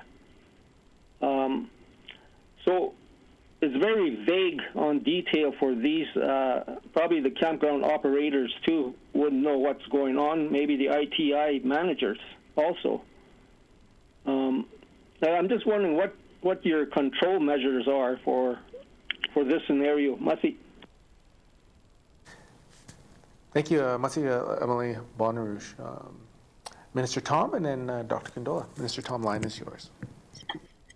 Thank you, Mr. Chair. Mr. Chair, I just want to make note that, again, the campground is opening into Dr. Kandola talked about phase 1, which is the day use areas and kitchen shelters that are able to open effective Friday. In phase 2, that the campground themselves will be able to open with limits, rules, and restrictions. So, I'm just going to ask Dr. Kandola to clarify, because we do have territorial campgrounds that have, and within the territorial campgrounds, and I think that's what MLA Bonnerouge is alluding to, is within the campgrounds we have shacks and we have day use areas. So I'm just going to ask Dr. Kandola to maybe, and if we can't get to that answer, that we can look to my colleague, Minister of ITI, to just clarify what's happening. But I'm pretty sure that Dr. Kandola will be able to just clarify, are we opening all territorial campgrounds if they have day shelter use? Because that's a big question. It is long weekend coming up. People are already sending me numerous requests and emails and ask me, does this mean if a territorial campground has a day use, will you open it? So I'm just going to turn it over to Dr. Kandola to just clarify what she means in terms of that. And if we can't get to the answer, Mr. Chair, that's something that we can reach out to my colleague. Thank you. Thank you, Minister Thom. Dr. Kandola. Thank you, MLA Bonnerouge. Actually, we had phased in the territorial campgrounds. It was a phased open approach where day use and cook shelters could be used, but when it comes to overnight, that would be phase 2. When it comes to enforcement and regulation, I can leave that for Conrad Bates to expand on, but we have been working with ITI around the phasing of territorial campgrounds. And so it is in a phase 1 and phase 2. So we shouldn't really be having any overnight campers or trailers on site, because that would be phase 2. And so if there are situations where you're seeing that, or the consult in the Protect NBT line. Thank you. Thank you, Dr. Kandola. Up next, I have Emily Johnson. Emily Johnson, line is yours.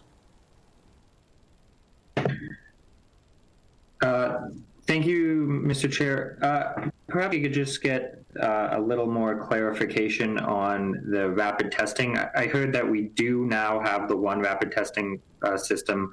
The other one, I believe, was rejected from Health Canada, and we're obtaining 40 swabs a week.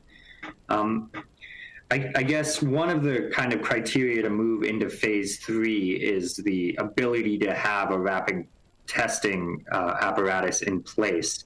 And so I just would like some clarification on what, in addition to having 40 swabs a week and rapid testing now, has to occur. Like, what is your model of rapid testing existing? Thank you, Mr. Chair. Thank you, Emily Johnson. We'll go to Minister Thom, then Dr. Kandola. Minister Thom. Thank you, Mr. Chair. Mr. Chair, on a weekly basis, I sit in FPTs with federal, provincial, and territorial ministers, and we talk about the PPE supply and some of our requests into the NEST, which is the federal supply of PPEs. And one of our requests for the Northwest Territories is on our list is to be able to have these rapid tests in 4 of our centers, and then we're looking at supplying some gene experts, so the cubes. So that is something that we are pushing the federal government so that we can have these in stock. And we've been waiting for these for a while, and that's the plan, is to be able to have these in our regional centers. So the point of contact, we'd be able to have testing done immediately. So that's our plan. And I'm going to turn it to Dr. Kandola. She may have more information on what exactly, where we're at with receiving these supplies, because there is a requirement of testing. We have to have staff that be able to have the right training to be able to use these testings. And so I'm just going to ask Dr. Kandola to elaborate a little bit more on where we're at with that. Thank you. Thank you, Minister Thom. Dr. Kandola. So with our current testing mechanism, we're using swabs, and we're sending that down to Alberta for PCR testing for the coronavirus. Fortunately, the medium of that can be 4 days, but if you're in an outlying community, it can be a shorter turnaround. Right now, we've seen a decrease in demanding for swabs because we're exiting the flu season. But when you come back in September, when we started to see an increase in respiratory cases, we want to have a quick ability, like less than a day, to start ruling out cases, because I don't want to have half of NWT in a 14-day quarantine waiting for between 4 to 7 days from Prov Lab to turn around these tests. And I know that when COVID-19 hit Canada, it was right in the flu season. And what we were seeing, like, we've done close to 2,000 tests, and a lot of them were respiratory disease and a lot of them were flu. And so we're going to be good in not being able to have a quicker rapid testing. We're having a small number over the summer. That will keep us by. But because there's a shortage in reagent, the National Microbiology Laboratory, they can't give us more than 40 a week. So we're limited with that number. And it may seem great for the summer, but when it comes to the fall, that's not enough. We need more.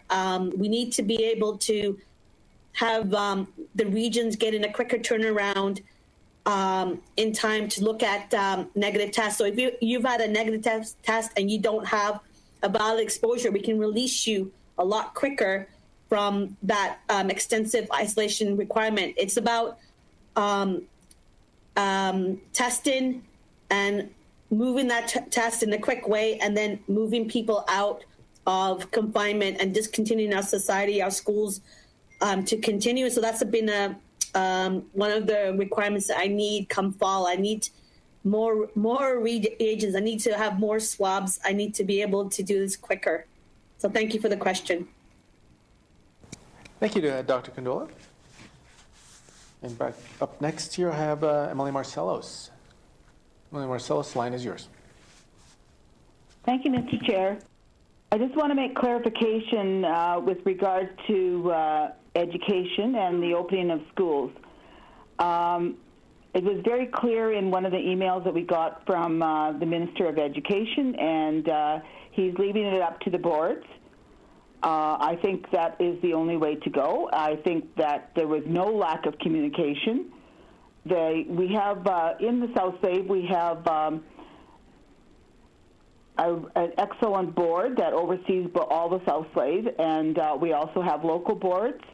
And I'm sure that the DA office will have complete communication with the management of the DA office will have complete communication with these boards, and then they will come to a decision if they're going to open the schools or not. And and we also have to remember that attendance at school is optional.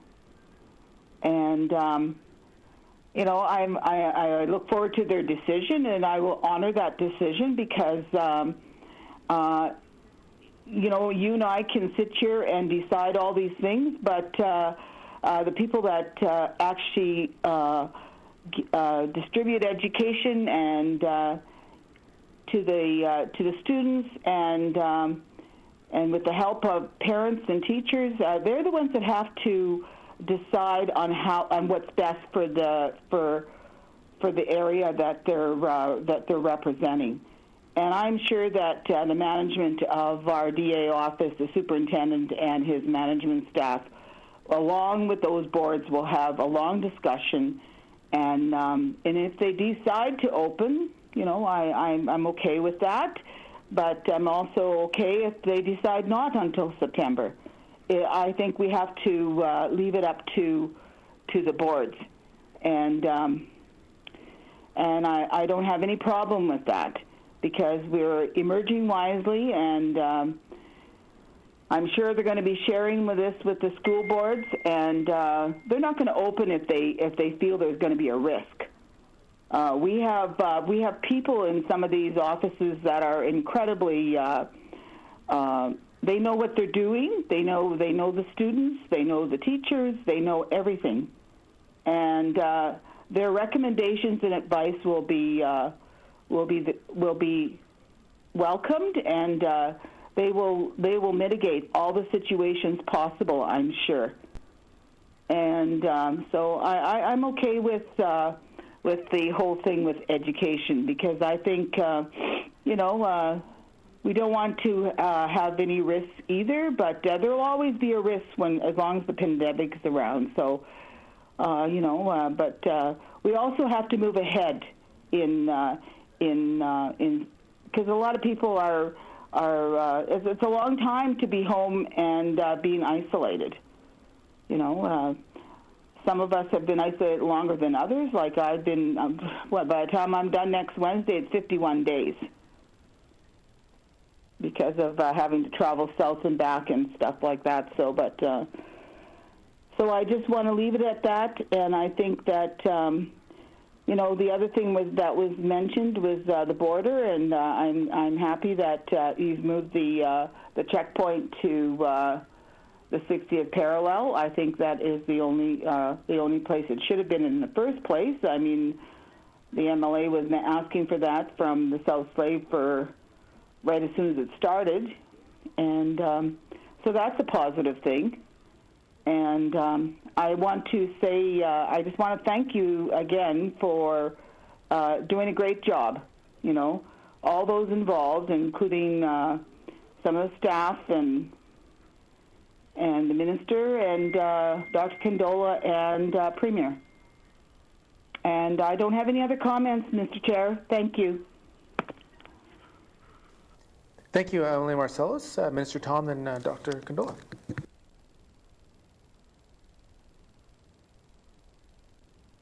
Emily Marcellus for doing her part in self-isolating. I mean, 51 days is a long time to be inside in self-isolation. We really appreciate that people are following our orders, and when they come back from wherever they come back from in the South, that they do self-isolate. So first of all, thank you for that.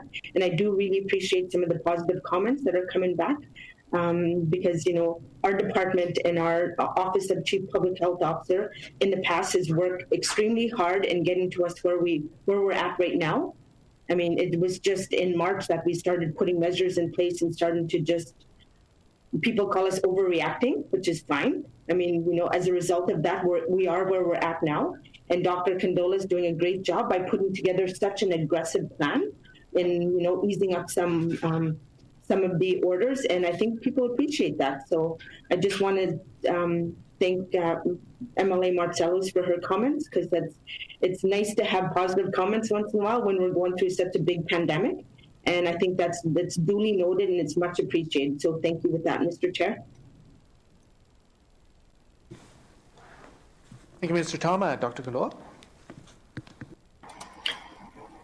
So just to reiterate, we are emerging wisely. We have done risk assessments on a number of scenarios.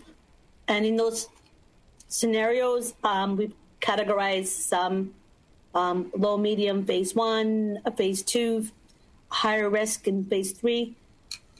This is a risk assessment, and then within that, people have the ability to decide whether they can risk mitigate or how they're going to proceed. So just because a workplace can open in phase 1 doesn't mean that they themselves will open. It's just giving them the freedom to choose to open. Okay. Thank you, Dr. Kandola. And quickly moving along, MLA Semler.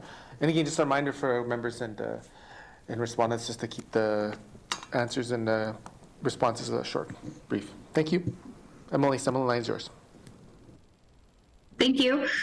So my question I asked before, I have two questions. I have just a clear answer I'd like is when businesses are allowed to open during phase 1, do they need approval from the Chief Public Health Officer, WSCC? Is there a form they need to submit?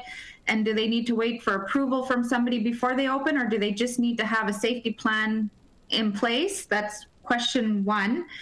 My next comment kind of is after the third phase, going into third phase, and when third phase is going to be over, it states a vaccine or cure. Knowing what I know about vaccines, there's not a guarantee that we'll even get a vaccine. So what is the plan that we're going to move into that we can go through phase 3 if there is no vaccine, or if the vaccine, if it mutates and the vaccine is no longer good by that time? Those are my questions. Thank you. Thank you, Emily Sumler. Minister Thom. Thank you, Mr. Chair. Mr. Chair, I'm not sure of the answer right now. I'm going to move it over to Dr. Kandola because I know, when we had our press conference with WSCC, that there were a number of. Is there an echo? Yeah. Okay. Well, we had a number of questions on whether or not businesses can open and what are some of the requirements. And I don't think our WSCC guy is on the line with us, so I'm going to just switch it over to Dr. Kandola to answer that. Thank you. Thank you, Minister Thom. Dr. Kandola. Thank you, Emily Semler. There are thousands of businesses in the NWT. We have provided guidance documents. For the WSCC, a risk assessment plan needs to be done by the business owner, but it's not like WSCC needs to stamp it. If there was a complaint or concern, they would just need to produce it.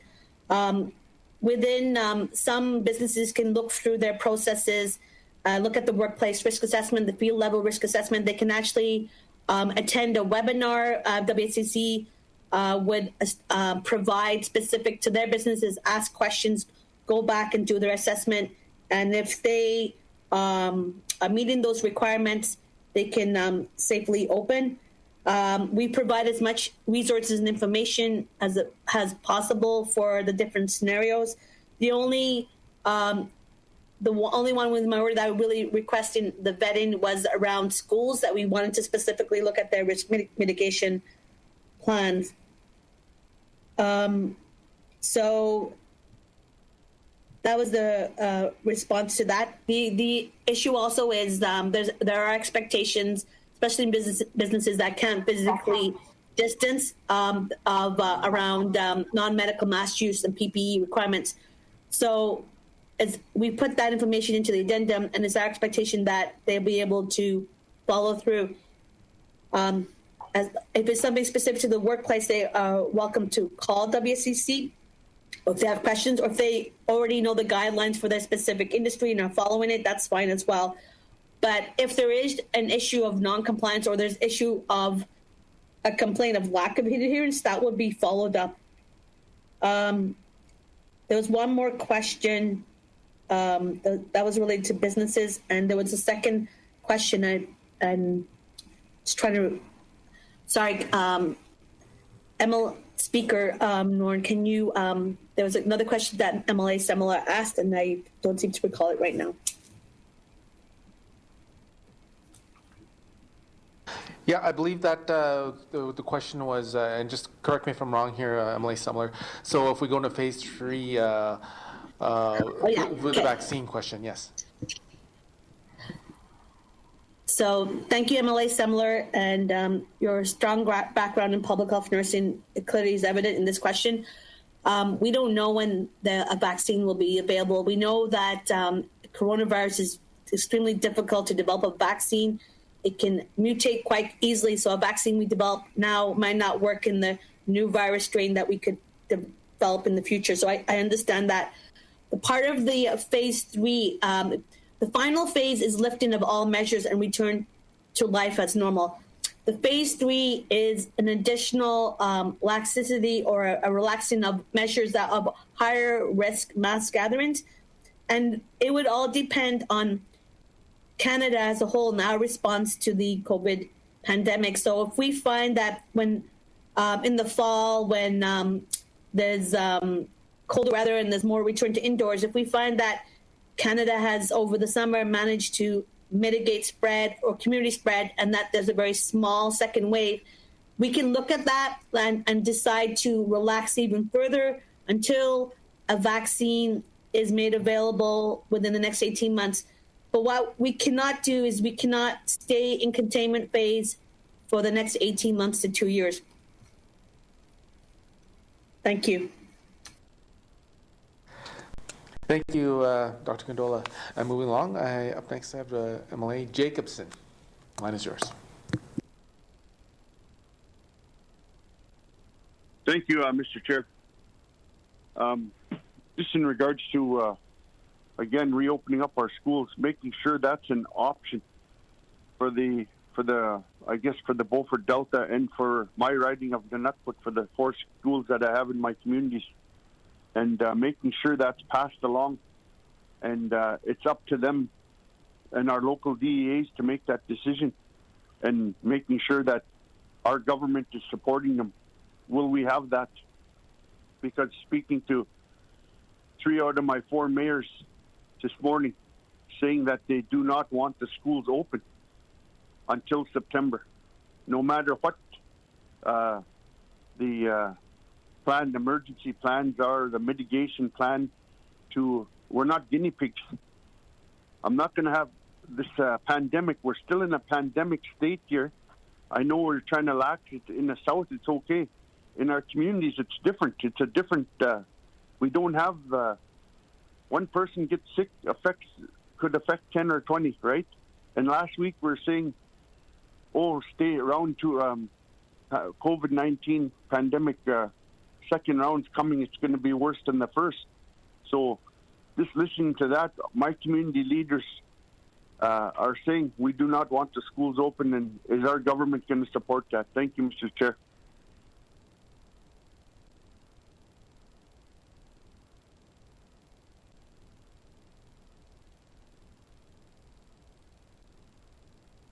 Oh, sorry.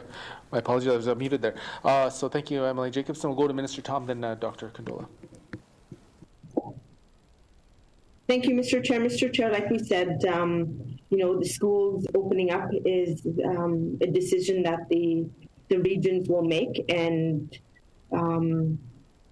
we can't reiterate more that, should the DAs decide to open up their schools, that's their decision. And I think Premier Cochrane might be on the line to talk a little bit more about that from the education side. Okay, thank you, Minister Thom. Madam Premier, line is yours.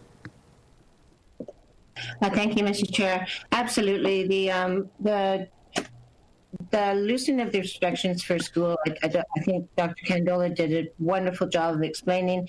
There's benefits to it and there's drawbacks as well. She did explain there's only 5% of the children under 19 are being hit with this disease. She talked about the getting used to being back to school in a different mode.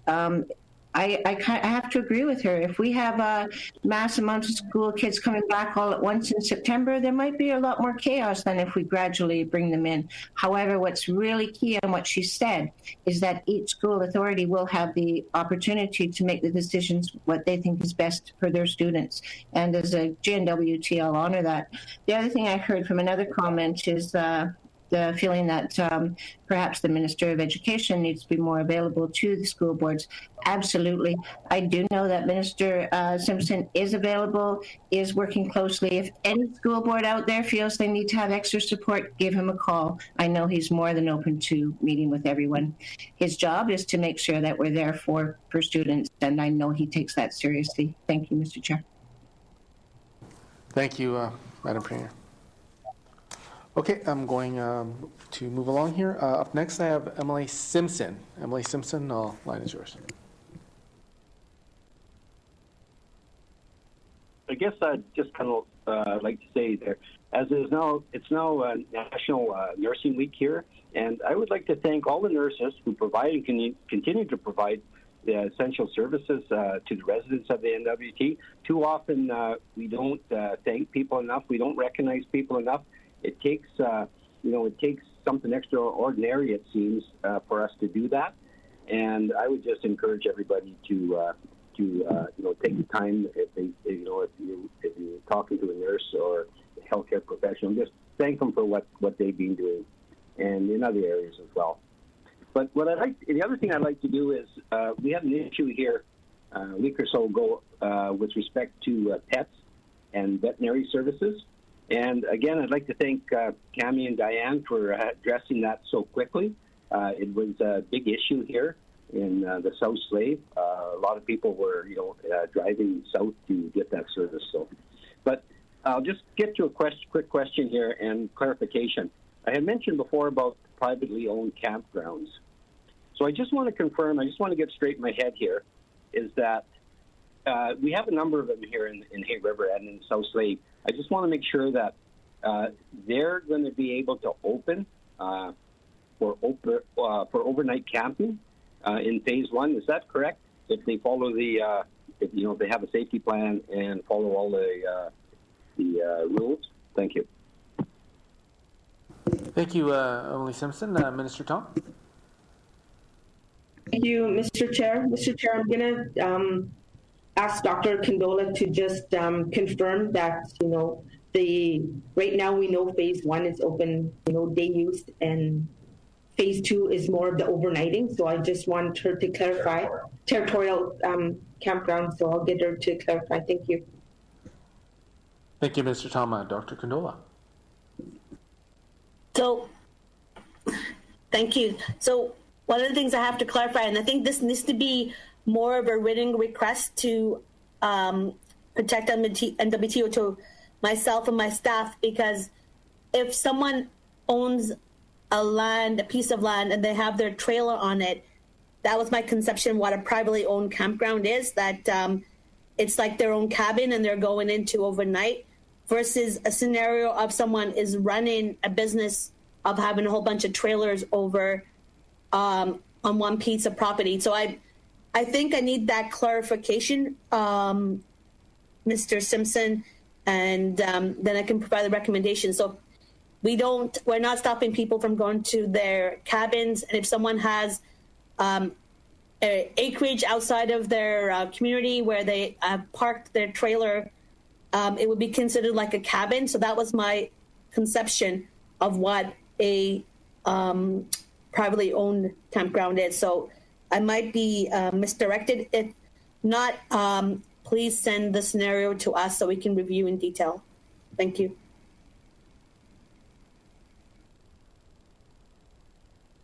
Okay, thank you, Dr. Kandola. And moving along, up next I have Emily Green. And actually, before we get to Emily Green, just to remind members too as well, if there's anything that wasn't quite answered, just to reply back into the minister or in writing. Up next, I have Emily Green. Yeah, thank you, Mr. Chair. Mr. Chair, I'm going to start by making a comment, and then I'm going to ask a question. So my comment is that at the Yellowknife Catholic schools, for example, the schools are at or over capacity, at or over 100% capacity. So saying that they're open with appropriate social distancing, it's difficult to see exactly how that would work. There is no space in the school to distance in the way that is being prescribed. So I'm not sure how meaningful this recommendation is, or maybe more how practical is really the better way of putting it. My second, my question has to do with testing. I've asked over the last 2 weeks a number of questions about testing, and I'm not I don't think I have the information that I've requested at this point. So I've been asking more detailed questions, but I appreciate that the CPHO doesn't necessarily have those to hand. So I'm going to ask the Chief Public Health Officer if she could provide a briefing note for the regular members that details the testing available, the replenished supplies as they are available, the priority for who is going to be tested, and so on.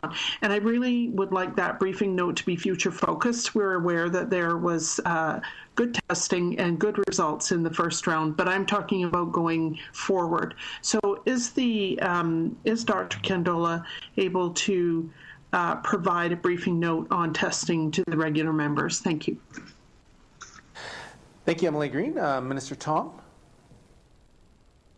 Yes, thank you, Mr. Chair. Mr. Chair, I want to start off by saying speak a little bit to the classroom.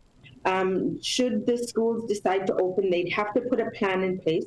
The plan will go to the Office of Chief Public Health Officer, Dr. Kandola. She will look at the plans, ensure that there are, measures in place so that when students come back, whether it be sufficient space, whether it be staggered class time, that would all depend on what plan is put into place by the DAs, and then the Dr. Kandola can have a look at it to ensure that it meets to the standards that's in our plan. So I'll leave it with that, and then I'm going to ask Dr. Kandola to speak a little bit more to the testing.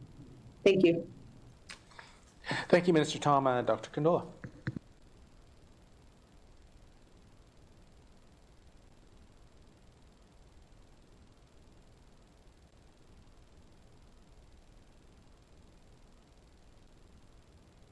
Dr. Kandola, line's yours. Can you hear me? Yes, we can. Okay. Yes. So I said yes, we can provide the BN on testing and future testing strategies.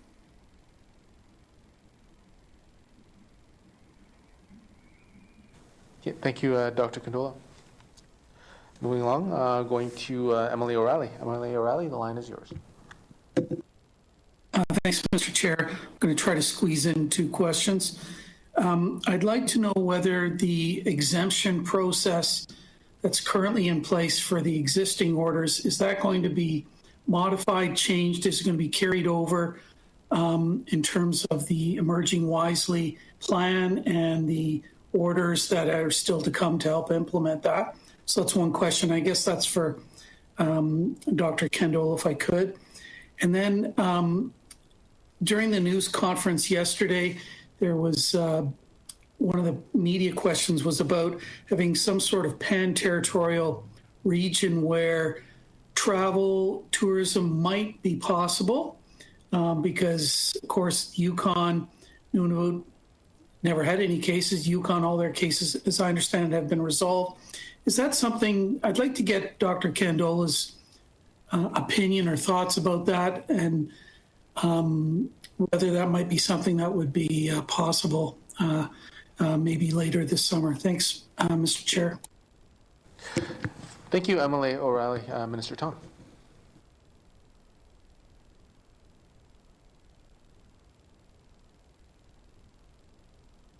Around the exemptions and the pan-territorial approach. Thank you.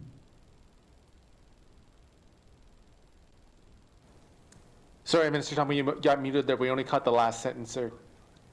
Yeah. Myself? No. Yeah, we'll go on to Dr. Kandola. Okay, thank you. That's what I was. Okay, thank you. So, thank you, Emily Riley, for the modification that we're making for phase 1 would modify the mass gathering orders, and in that mass gathering orders, we had specific exemptions for scenarios, and those would be carried forth. We're still working with legal on the requirements, but it does make sense, especially on high risk and vulnerable populations, absolutely. And for people who are doing maintenance on your household, these are things that we need to continue keeping.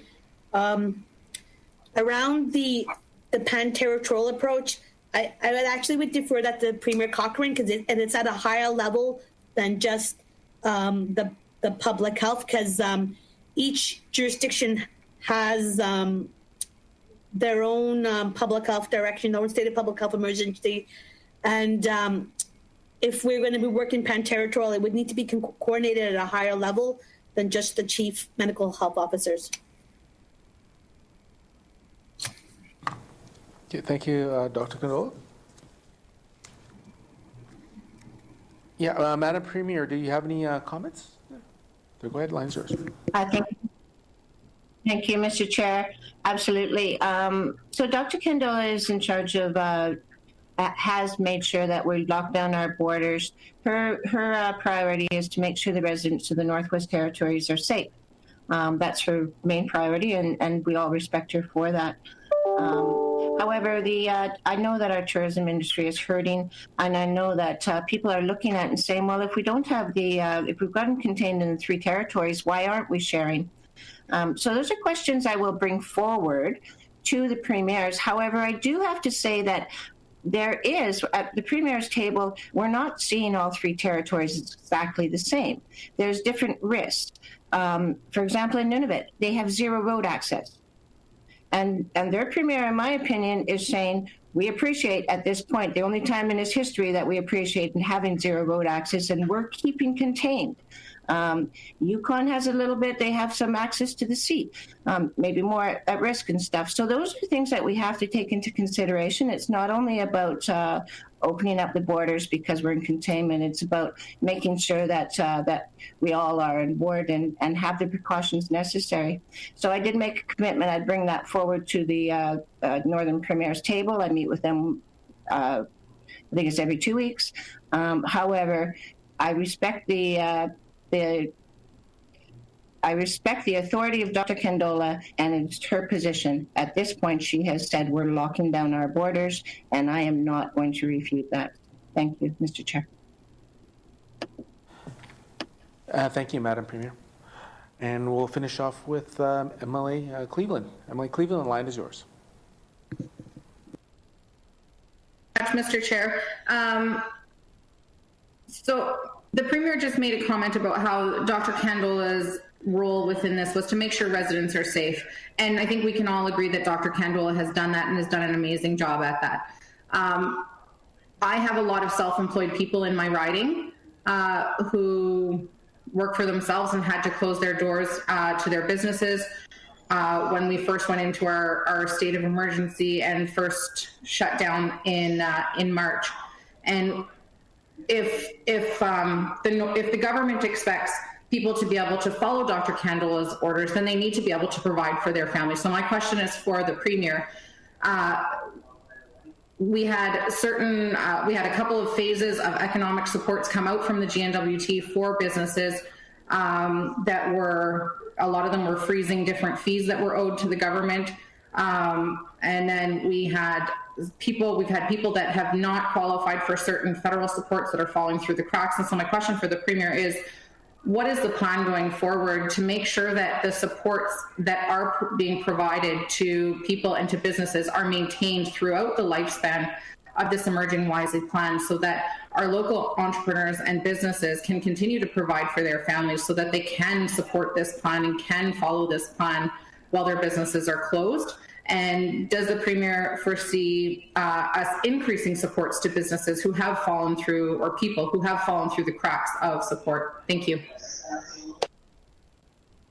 Yeah, thank you, Emily Cleveland. We'll turn the line over to the Madam Premier, and then we'll go to Mr. Thom and then Dr. Kandola, possibly. Madam Premier, line is yours. Thank you, Mr. Chair. Absolutely. At the federal table, which I do meet with the Prime Minister and premiers across Canada every week, 2 meetings actually, one with premiers and one with the Prime Minister. We've been talking about our businesses in the north have fallen through, the gaps have fallen through. And I have family members and friends that have had businesses since the since the 60s when my family first came here, and they're falling through the caps. So what we've been advocating at the federal table is flexibility, not only flexibility in the funding that they're giving out, and they've heard us, they're allowing that, and also extra resources for the territories, because we already started at an opportunity gap. We already are not at the same playing field as the South. So we've started at a deficit, and COVID-19 has put us further in a deficit for not only our health, but for our economy as well, as Emily Cleveland very eloquently stated. So we're looking at that as part of our social and recovery plan that we're in the process of doing now. We just submitted a presentation to AOC last week, I believe. We will be having advisory committees, the Business Council, the Indigenous governments, and the NGOs. They will be, and we're gathering the information now about which businesses are suffering right now. So there's surveys going out right now to gather that. That'll be used to advocate for the federal government, and as well the information will be used to determine what relief we need to do as well for the GNWT. So we're working on both sides of that, and I'm very conscious of those businesses. Thank you, Mr. Chair.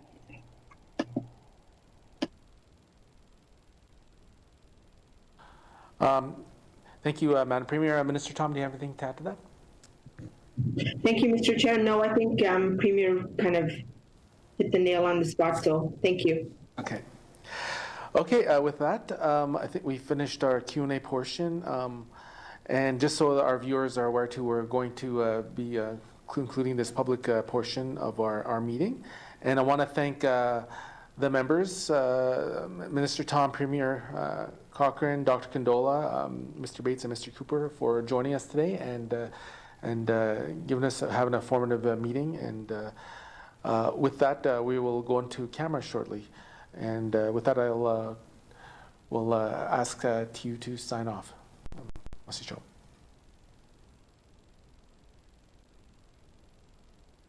Yeah.